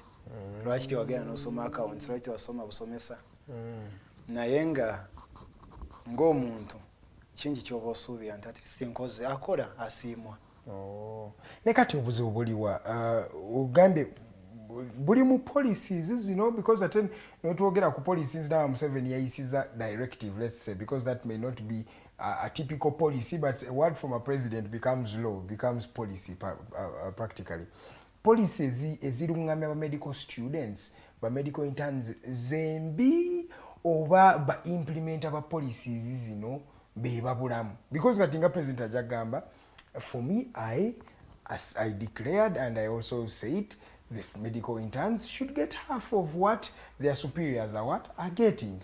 So the thing is there a problem with the policy guideline, or it's just umoyo guli emabega wa implementing a policy gwe bukyaganye? What is typically the real challenge here?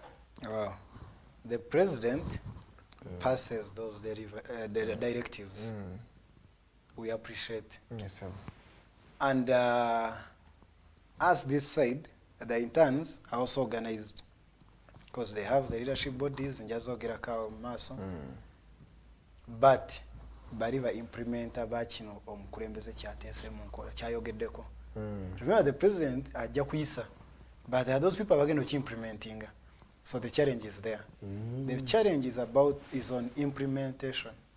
Okay. That's why the challenge is, because the president will pass the directives, but now implementing those directives that he has passed becomes a challenge. We shall use a clear example. Yes. We all know about that saga that happened when he said that all science teachers are going to be, salary will be increased. Yes.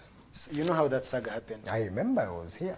And webyatuuka wona mwawaraba naye kyewuunyisa nti in the process ba science teacher ba salary yabo abamu it was not increased, ate arts teacher ngate yabo yali increase. You wonder like there is a certain group genimu I was just added but kuraga nti people are desperate, like people bari yabo bari desperate. Omuntu watukira ogamba nti Uganda olemwa okitegeera. Yes, sir. Ne batuuka okuforming that group, meaning these people they are like for sure balemeddwa. But indeed this is our country. Tetulina kukkiriza gwanga kutuuka kweyo level nti abantu balemeddwa. Okay. So the implementation is the problem. The president passes the directives, but the people to implement them are the challenge. So what are your leaders doing about this particular issue? Because you said you even have student leadership and those organizations, those people that are leading you as students. By now you are mukola okubanga bayamba kumbere eno oba yesulide gwanagamba. I respect so much our bodies as kulembera by interns. Though because of some we have two of them, which was one but divided now. What is that one, Ate? We have the Uganda interns, the Uganda Medical Interns United. Yes. That is one, led by Mutebi. Then we have the Federation of Uganda Medical Interns. Yes. Led by, that is Rumumba. Those are the two governing bodies that interns are having. Yes, please. They are trying. Bagezako. Bakora. Because buli kyolaba ekitwala aba interns in maso, it's them. And I respect them so much. So those bodies, zo zikoze. Ekyo tulina okikiriza. Era naffe ngaffe, that's why, like the interns, that's why tebavaayo kugamba nti, you know what, abatukulembera be babi.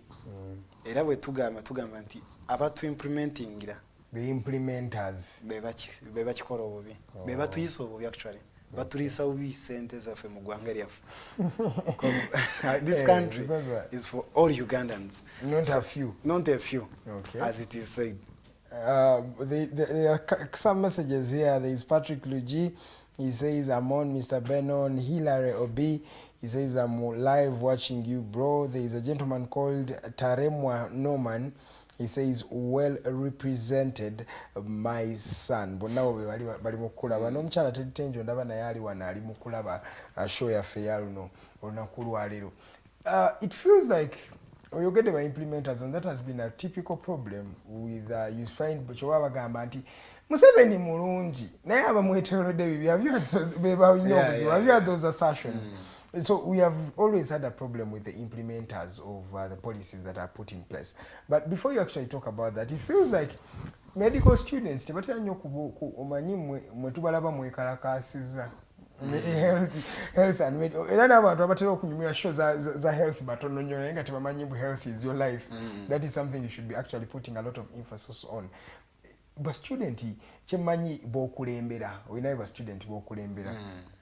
Our student b'okulembera bizibu ki bemuyitamu, because it feels like we're even looking at the intern doctors or the medical intern doctors, yes, and intern nurses, but we're actually not looking at the students that you may be representing. What are you going through as students?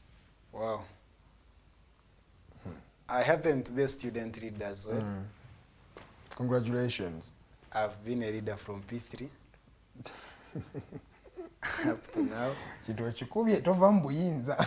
Era ne kwene ensonga munzikirize mpiseewo akalango for my schools. Yes, esobola okunfuula kyendi. I can't forget Steel College where I sat my senior 1 up to senior 4. As well as Bombo Ame Secondary School. Wow. I've been a scout from childhood up to now. I sat my senior 5 up to senior 6 in Bombo Ame. So, ideally, that's where I built my leadership skills from.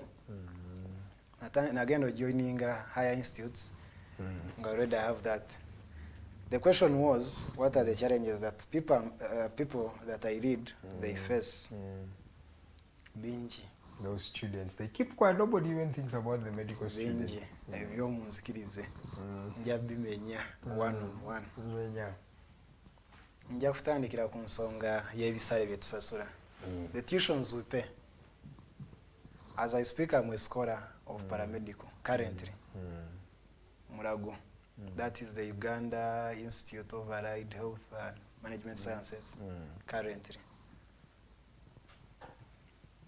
But you find that sentes osasula tezenkana actually nasara ejogenda funa. A private student pays 2.26. So a government student pays 900. 2.26. That is a private student. Government 900. 908. So simbi nyingi. So njaga tukitunulire nti these people tutunule ne background yaffe nti some people are from humble families. Ensonga ero akuba tugibuusa amaaso. That's one. Two, some of us or some of the students bebesasulira ebisale. Yes, many of them. And medical students ideally siga nti fe tusoma part timing. Medical student obeera full time. Obulamu bwa muntu. full time. And medical students, you read as if you are still in high school. Bakubazi winter. Ne winter no langa temara no yagala okubene trans day. You read a trans night. You read a trans day. My God. Actually, we do patrol to get the content that will help these people. Yes, sir. And but you find that the tuition you pay reading nene sente nyingi tutesemo obongo tutese obera full time tutese ko bye tuyisemu level byonna you join campus still tuition is high.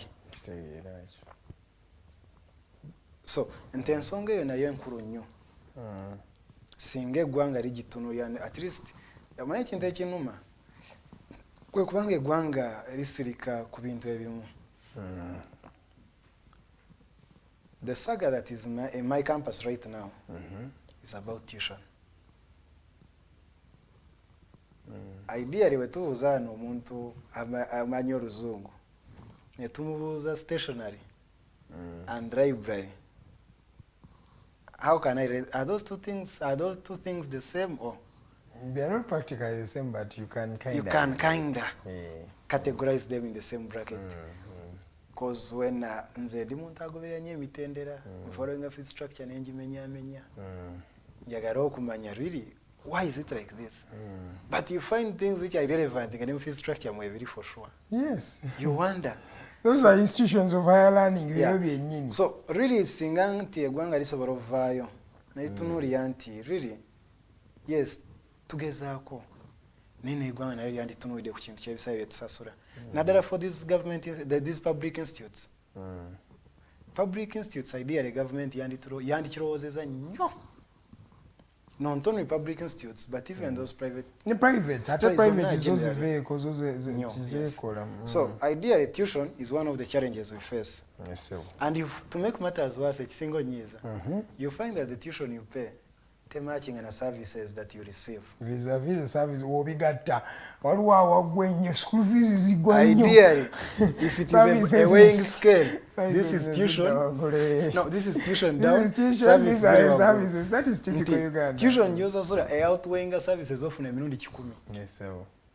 Really no wondering no sanga nti ate you invest in a lot.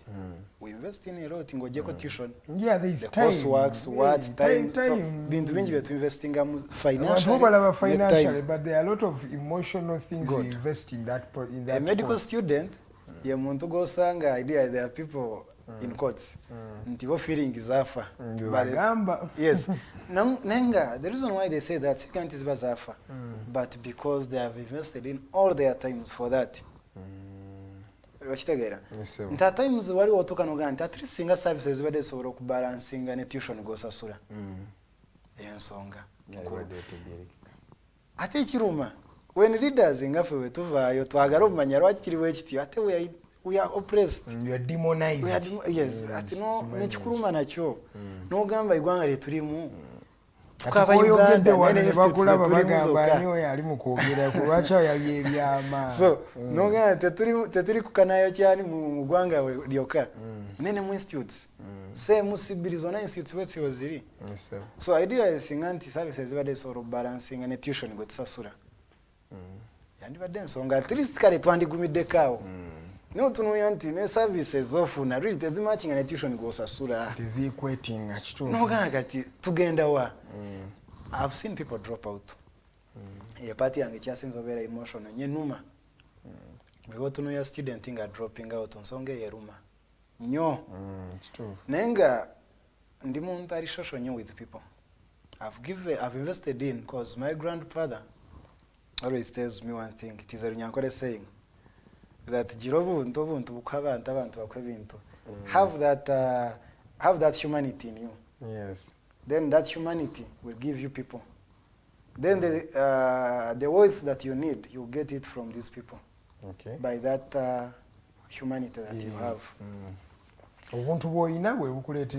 Yes. Actually, ideally, I always associate with people. Do you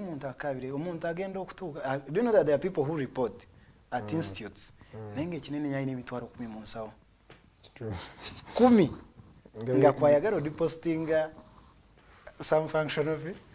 Kwayagala okushoppinga ku mitwalo 10 egyo. Hustle is real. Hustle. Na idea institute singa nazo zisobola okuketaringa for these people. Yes sir. Nezimanya nti bana abantu akale tasobola graduating idea lenga mu kyambanje yosonga nkulu. Era I respect this board of ours, examination board, that is your help. Because yo ate yo is another glory. There are people nti nebo bato clearinze the examination fee. You still do exams. Naito jafuna transcript. Yo njihonaringa nyo because at least that is understandable. Singanti na institutes isobora okora ekintu ekyo because most of these public institutes government ewasente kyo tukimanyi the government ebe ina budget gye yakolera institutes era eba wasente esobola okudukanya semesters. So idea singanti institutes zibade esobola kirowoozamu nga at least people pay in installments ababali obubi nabo tubatunulyenga tubarowoozeeko singa they can pay in installments then in later they cannot graduate nga tebana mara tuition. So tuition can soke mu when the transcript yenyi tebajja kuwa kasoma jikuwa you want to graduate transcript also ajifuna tujajifuna so nga tuition can soke njimilizao. Yes sir. And then you find that we face challenges nyingi. One twina issue ya academics nayo yondara. You find that our lecturers tutors baba tebamara batono oba n'abaliwo. Remember these are medical, they are medics as well.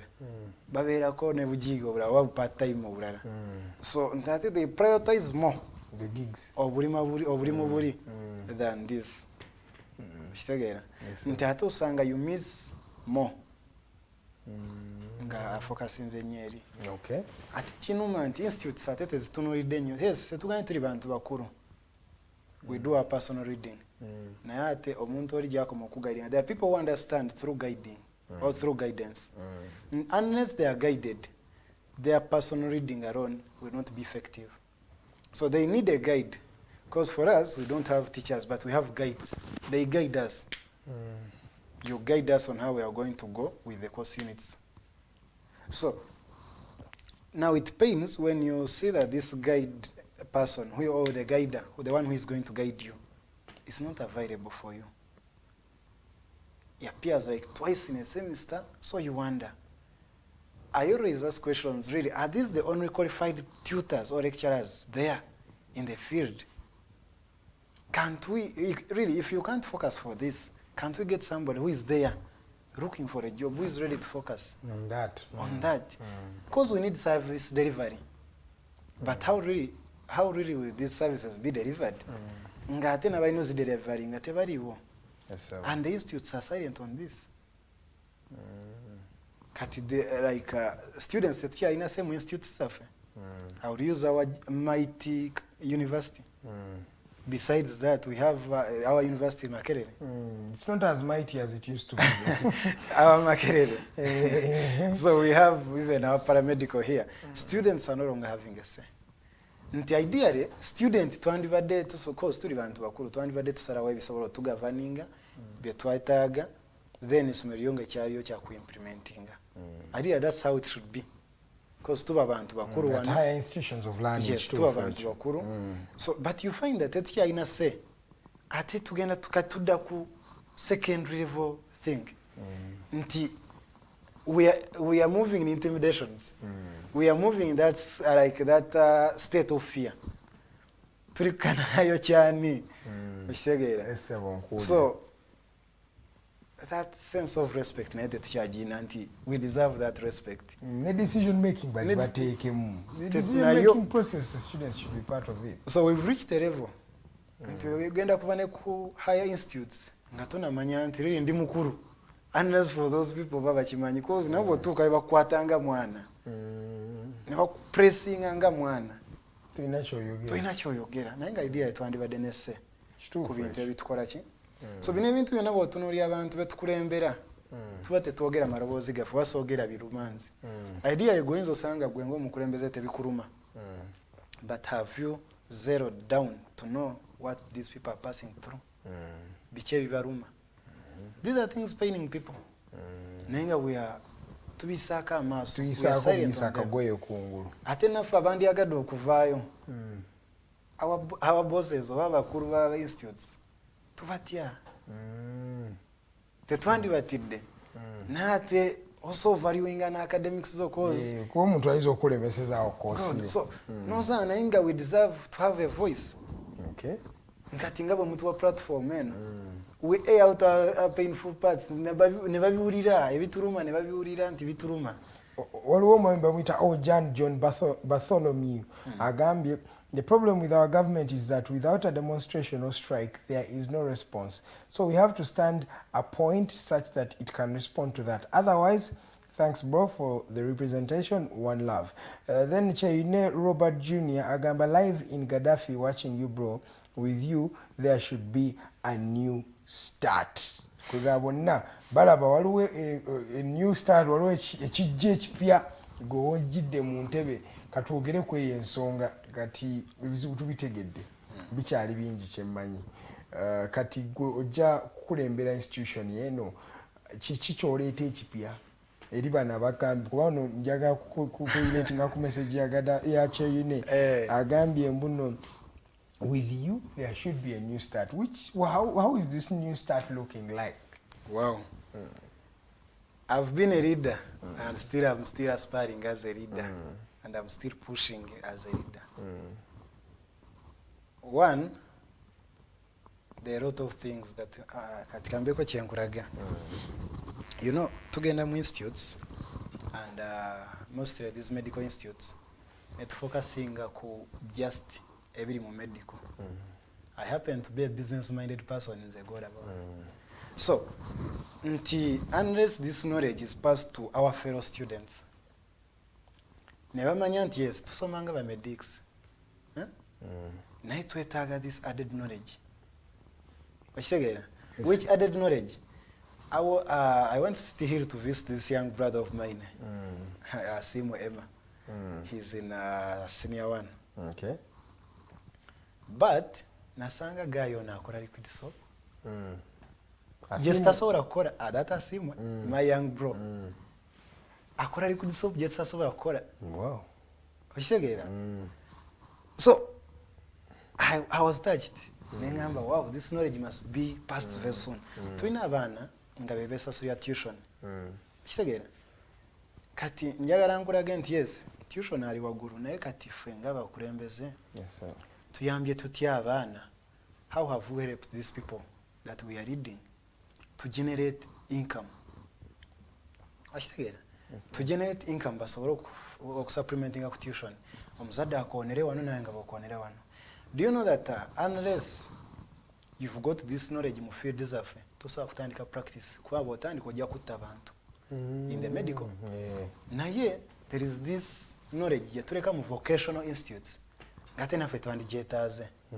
Kiwabadde kimanyi nti this time bwe nkwata weekend and I give the whole weekend as a day that will be for those skills. Atoroza betaga sente mekaba na vocation si nyingi nnyo because after all now by all about passing knowledge, it's not about making money. Yes. So these people they can offer because I've been uniting with this Burenga. There are very many vocational institutes that I've been with, but these people are ready to provide this knowledge.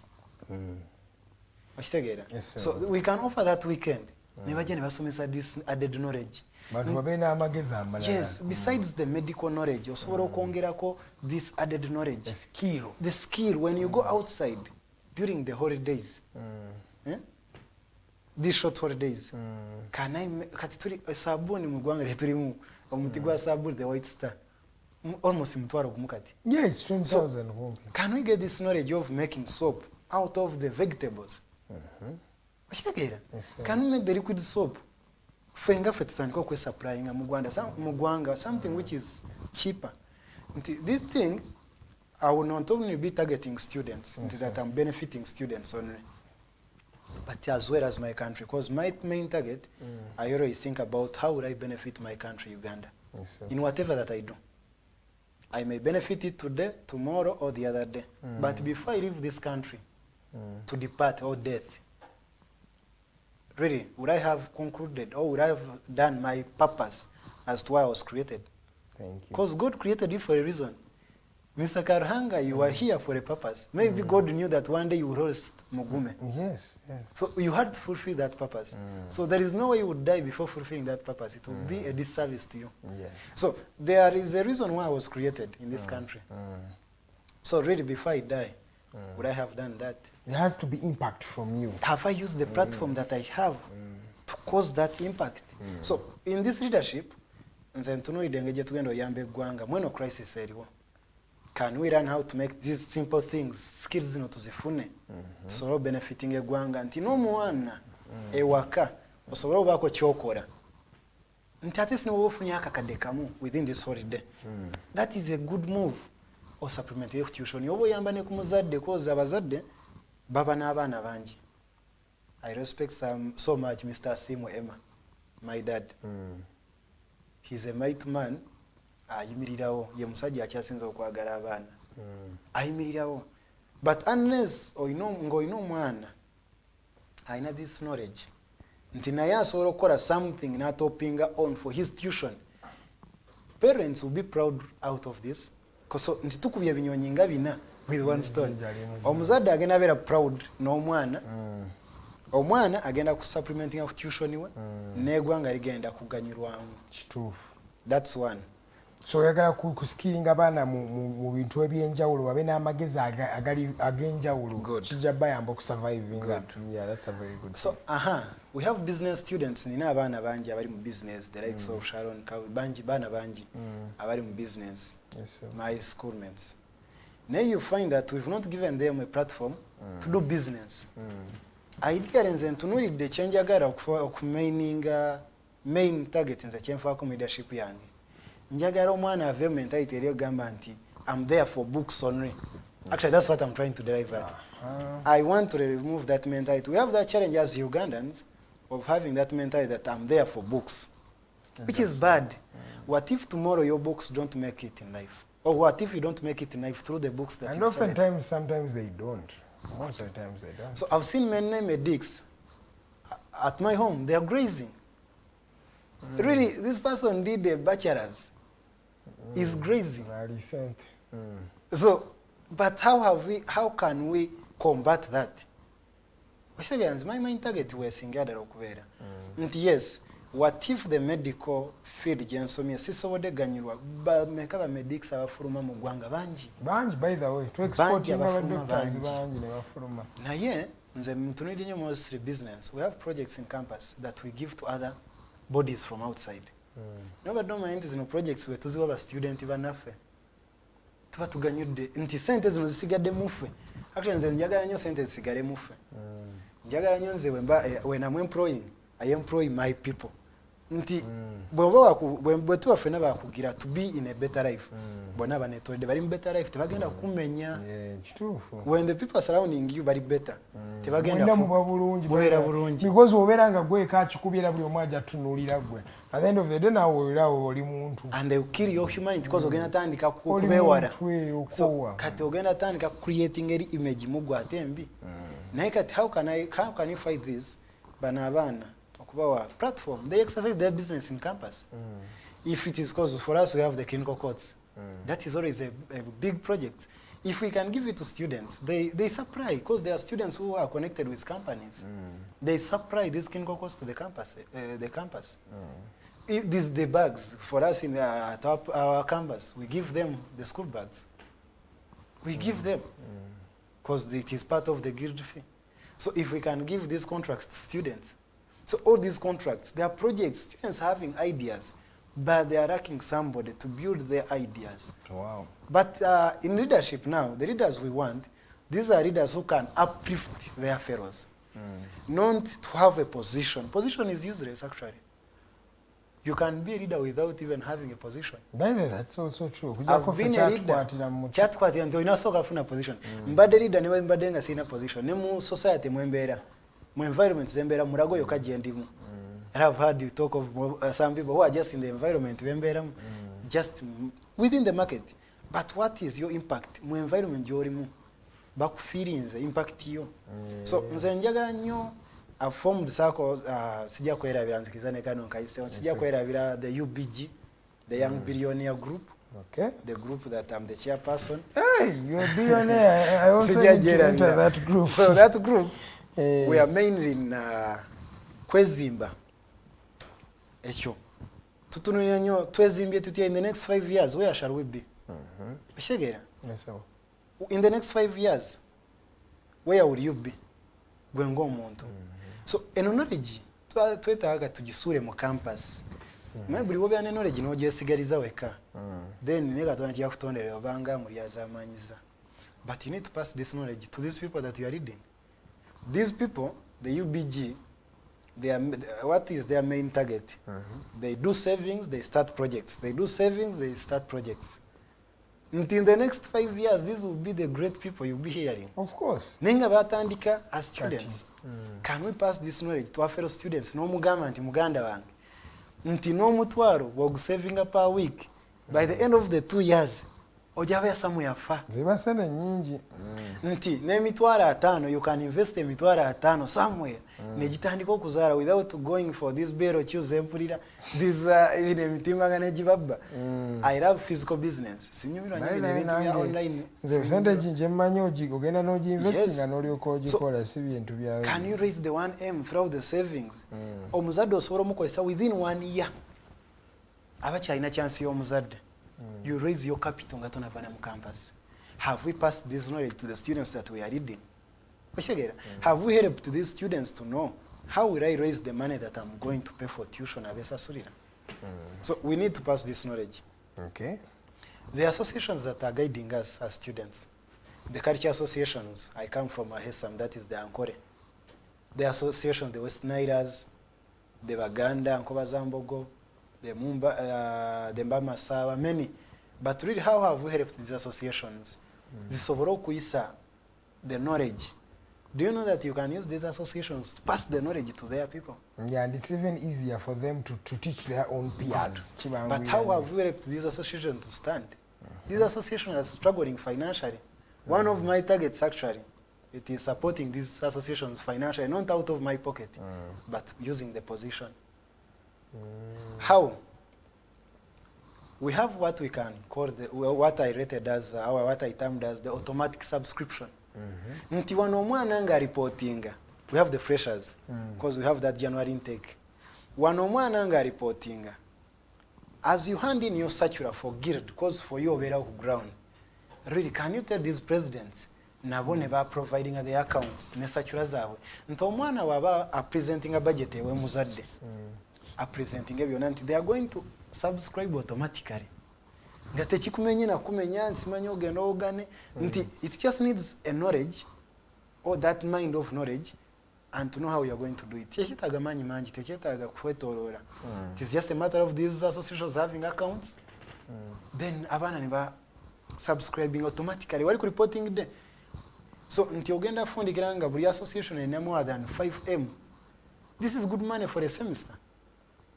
So batandikirawo nti students batya katogena mu associations zaabwe because they are fear bagenda to batya they are fearing nti bagenda tujja mu sente. Then how shall we pass this knowledge that we want when students are not associating anywhere? The reason why the interns can stand is because they're having those common bodies that are uniting them. So unless students are associating in these associations, they bagenda suffer yimirira. Okay. So until we need to help those people as well. We have these people who are talented. Have we thought of them? The sportsmen. Until many campuses, ezimu, they give scholarships to these people who are talented. Can we think of how we can help these people as well? People have been on scholarships for high schools, for mind games.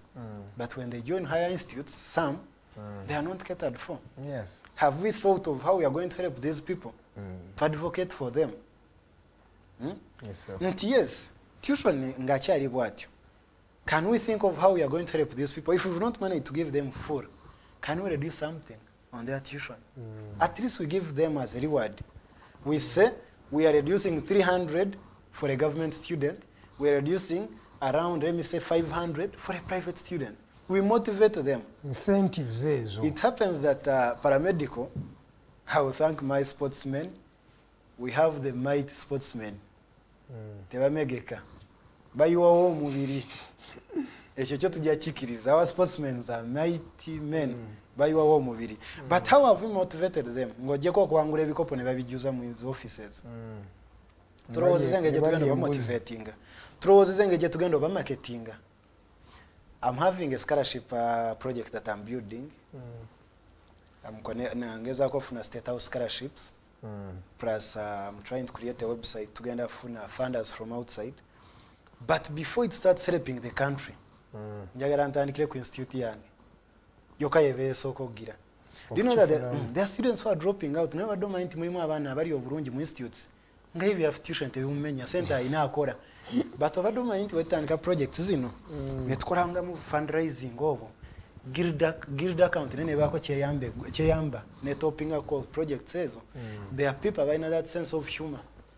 Never funding, never know, never contributing. Nebayamba ku baana. Ochimanti tusobola okukolesa project ene tuyamba omwana dropping out. Yes. But people have not thought of it. But people, there are these great things that we look at. Demonstrating, brother and yogera, and the demonstrations are. Nenga, and I'm looking forward to building. If we can have a country of peace, nga buli kimu kyekora automatic. Before nga tetunatandika kukuba gwanga na ku striking na kukola ki. Singa abaina no ejeyo. Esobola okulaga nti people having those positions abakulembeze tusobola okubaako kye tukolera eggwanga lyaffe, having that spirit of nga bana abantu betukulembera tebanalowooza ku kintu kya demonstrations. Leaders, have you done something to combat it? Not by fighting them, but by giving those services that will motivate them nezibayamba obutta striking. Yes, sir. Because they are humans. Striking is part of showing that we are not contented. And by that, that's always the last option. Good. They have advocated by failings, and then they ought to striking.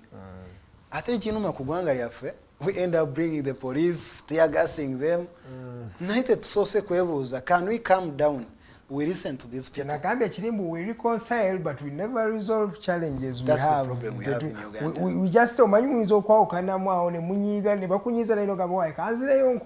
you are not happy, but the anger is piling. Yes. It is piling. It is piling. The time it breaks down, it is already, you need resolving. How do we find a solution to this problem? If I'm not getting this money, how are you going to give me? Are you going to first give me a half? Yeah, that's the biggest challenge we have here.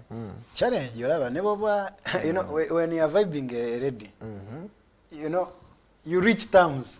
Or when you are dating, you reach terms. No mutuka terms ni these are your boundaries if you have to maintain a relationship. Thank you. These are your boundaries, these are my boundaries. This is what I expect from you, this is what you expect from me. Yes, sir. Even when you find that you've not reached those goals in relationship, mukoma kumeza. Nimugana things are not working out. Why? Can we resolve these things? So what we are lacking in Uganda, buli omu n'ayawula akwata ogugwe and the end up of it ideally ate muntu ekubali wali oyise muntu ekyetaaga ate olyogereko bubi so naye nga misunderstanding zino zifundikira ate beeyogeredde bubi. Actually I don't respect that thing. Omuntu gwali oyagaddeko n'ogira. So coming back to that issue, ndowooza the country majorly kantandike ku gwanga. Yes, sir. The anybody read on board with these people that they are saying they were striking. Never mania why. And it's not only to know why. Which solution are they going to provide?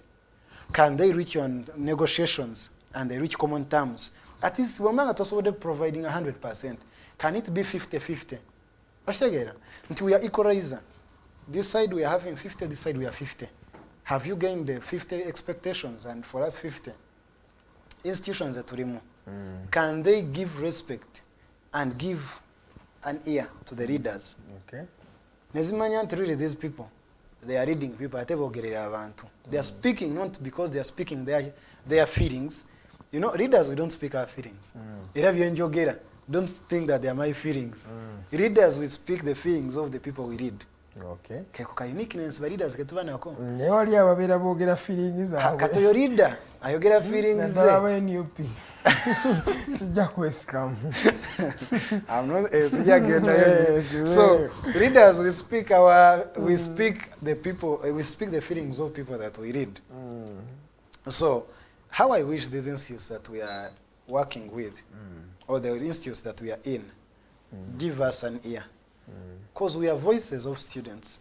Okay. A student might not be in position of uttering out a chimuruma. But you as a leader, you are the mouthpiece. You are the mouthpiece. Kasoke nkuyimirizemu katono kwanda bakadde katutte katwala kantindi gwasoke nsome ku message z'abakulu wano abali mu kutulaba olunaku luno olwale omwe bali nnyuma abatwegesa obwenyi paka sawa zino ndaba tubulayo dakika ngaloza 3-4-5 tubenga tumaliriza show yaffe olunaku olwalero. Message ndaba nnyingi kantandike ne ku Patrick Lugia agamba we trust you Mr. Benon, we love you, we are ready for your leadership, great ideas, we appreciate. Ono bamuyita Dominic Agwandia ndoza ndi pronouncing bulungi, sorry when I want pronouncing bulungi. Agambe so vibrant Benon, I wish you the solution. I wish you are the solution to our problems in UAHAMS. UHAMS, yeah. Wamita Aljan John Bartholomew, a great man with great ideas. If capacity was just assumed, I would have just automatically installed you to whatever capacity. Because men, I see we are in the right direction. Bonaba kuana. Consider chikando ze moso ko basabe kalulu osibule n'abakola byo lunaku luno olwalero. Wow. My mighty institute, because actually it is the giant institute. I respect it so much. UHAMS. Formerly called Paramedical Murago. Yes. We have a lot. And ideally, Omanyi, I'm a person, activities accountability, transparency. Shegera. Na hata ndi muntu nya kurembeza change. Njaga nyo change. Buyonda ekintu ekita anything that is not working out. I opt for change. I'm never contented.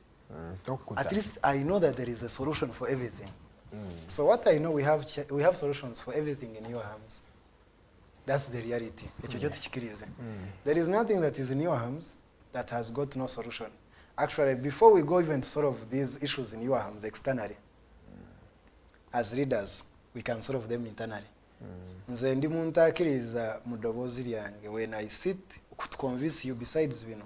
Nenga when I sit nga tutandisa okwogera ku nsonga, at least nkulaga ekintu. So I believe that everything in your hands has got a solution. Ekyo tujja kikiriza. However, the approach will matter. And I will tell the your hands at large. The approach, the way we are going to approach this leadership, or the way we are going to approach how to deliver the services, or how to approach the things that are paining, how to deliver them to the administration, to the management, will matter so much. Buli wokuba woliira enkya tojja kuliirawo. Entandika y'enjala. Bw'oba n'abaana babiri, when you are having two sons at home, one uses force and one is wise, intelligently, he uses, he prays you technically. This guy who prays you technically will take everything. Well, this guy might be online, my dad. You know, I'm worried, but anyway. You know, whenever you are down to earth, oli abingi okuva omuzadde. Na buli kyoyagala actually gwasooka okukolera ekintu. Okitegeera? Everything will be done first to you. So what we need in your hands, we need a leader who is understanding, who knows approaches. So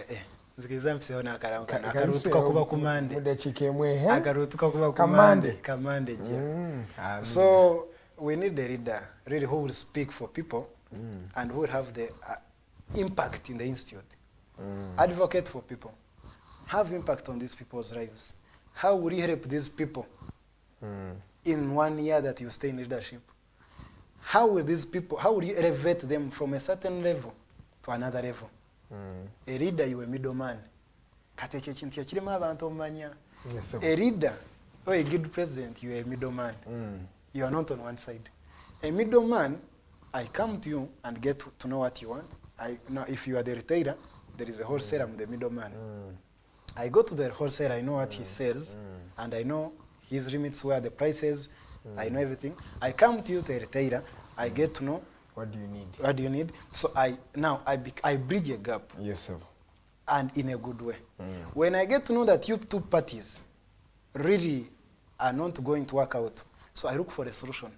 How will I solve? Because the moment you don't work out, one party will suffer. Okay. So as a leader, actually you we need a new start. Okay. And you are the new start. Sibula ndaba wano mchala bamwita ama agambe my boy has something school of OPM well represented. We've got your back bro. Eka broke kamalike kabyononye katandise bulungi my boy. Bro. You people we calling people bros. Sibula seconds ndozo 12 tukwana. Mukumaliriza. Yes. Sijja kwerabira family yange. Because we want to work on a backbone. Yeah. My people abroad, Tumukunde Edna, my big sister Mori, I know they're online. Yeah. My family, Afanda, Simu, Emma. So, as well as the people viewing us, not forgetting the Yoham fraternity. We need leaders, generally as a country, who are taking us to another level. If we can have a leader, to another level, that's the leader we need. Okay. A leader, you must not maintain people on that level where they are. At least a leader, you must always be one step ahead of the people you are leading. Yes. So we expect a lot, and I thank all people who have been viewing. I thank from Isbat University. I can't forget Nahawe with your team. I can't forget people from MOOC. I can't forget His Excellency to be. Hey, who's that His Excellency to be? Yourself? Mr. Dangote. He's a good friend of mine. I won't forget to talk about him. Yeah. As well as I myself. Okay. We are leaders of change. We are leaders of impact. Okay. We have transparency and accountability. All right. Thank you so much, sir, for honoring our invitation. It was a privilege having you on the show. I hope you come back soon. And next time you're coming here as a guild president. I'm sure of that. Yeah. Yeah. So I'll be welcoming you as Mr. President. Yeah. Robert Jr. Agambe School of OPM year ones have hopes in you. A new start, we hope. That is something that he has said. In a new start that he hopes for. So, ladies and gentlemen, thank you so much for keeping it Digitalk TV up to now. We just have 2 minutes. In fact, it's 1 minute to the top of the hour. We've come to the end of the show. My name is Edgar. I was in the proud company of Mr. Mugume Benon from Othokoa, Uganda, and also a medical scholar. Thank you so much. It said UAHAMS. UAHAMS. It's a short form of Uganda Institute of Allied Health and Management Sciences. Yes, let me just call formerly it called paramedical.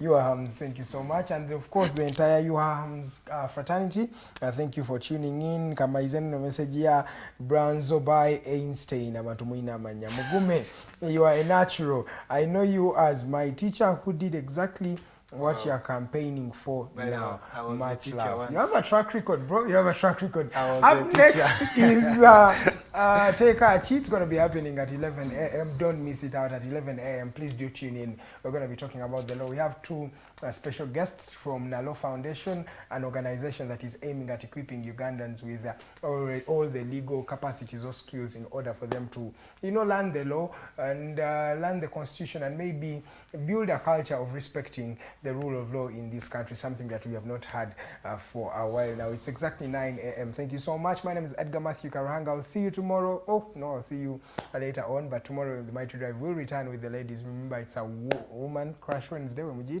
Yeah, Woman Crush Wednesday. Mchalo Lydia agenda bera wano. Nefarida bikobera agenda bera wano. Banyume paka sawa satu ezokumacha. Thank you so much for tuning in. Thank you so much for those who sent in those comments. I'm seeing more messages, but guys, I think, let me read this one. The capable leader, that is John Soje, bro. Thank you so much. Till next time, see you. Bye-bye.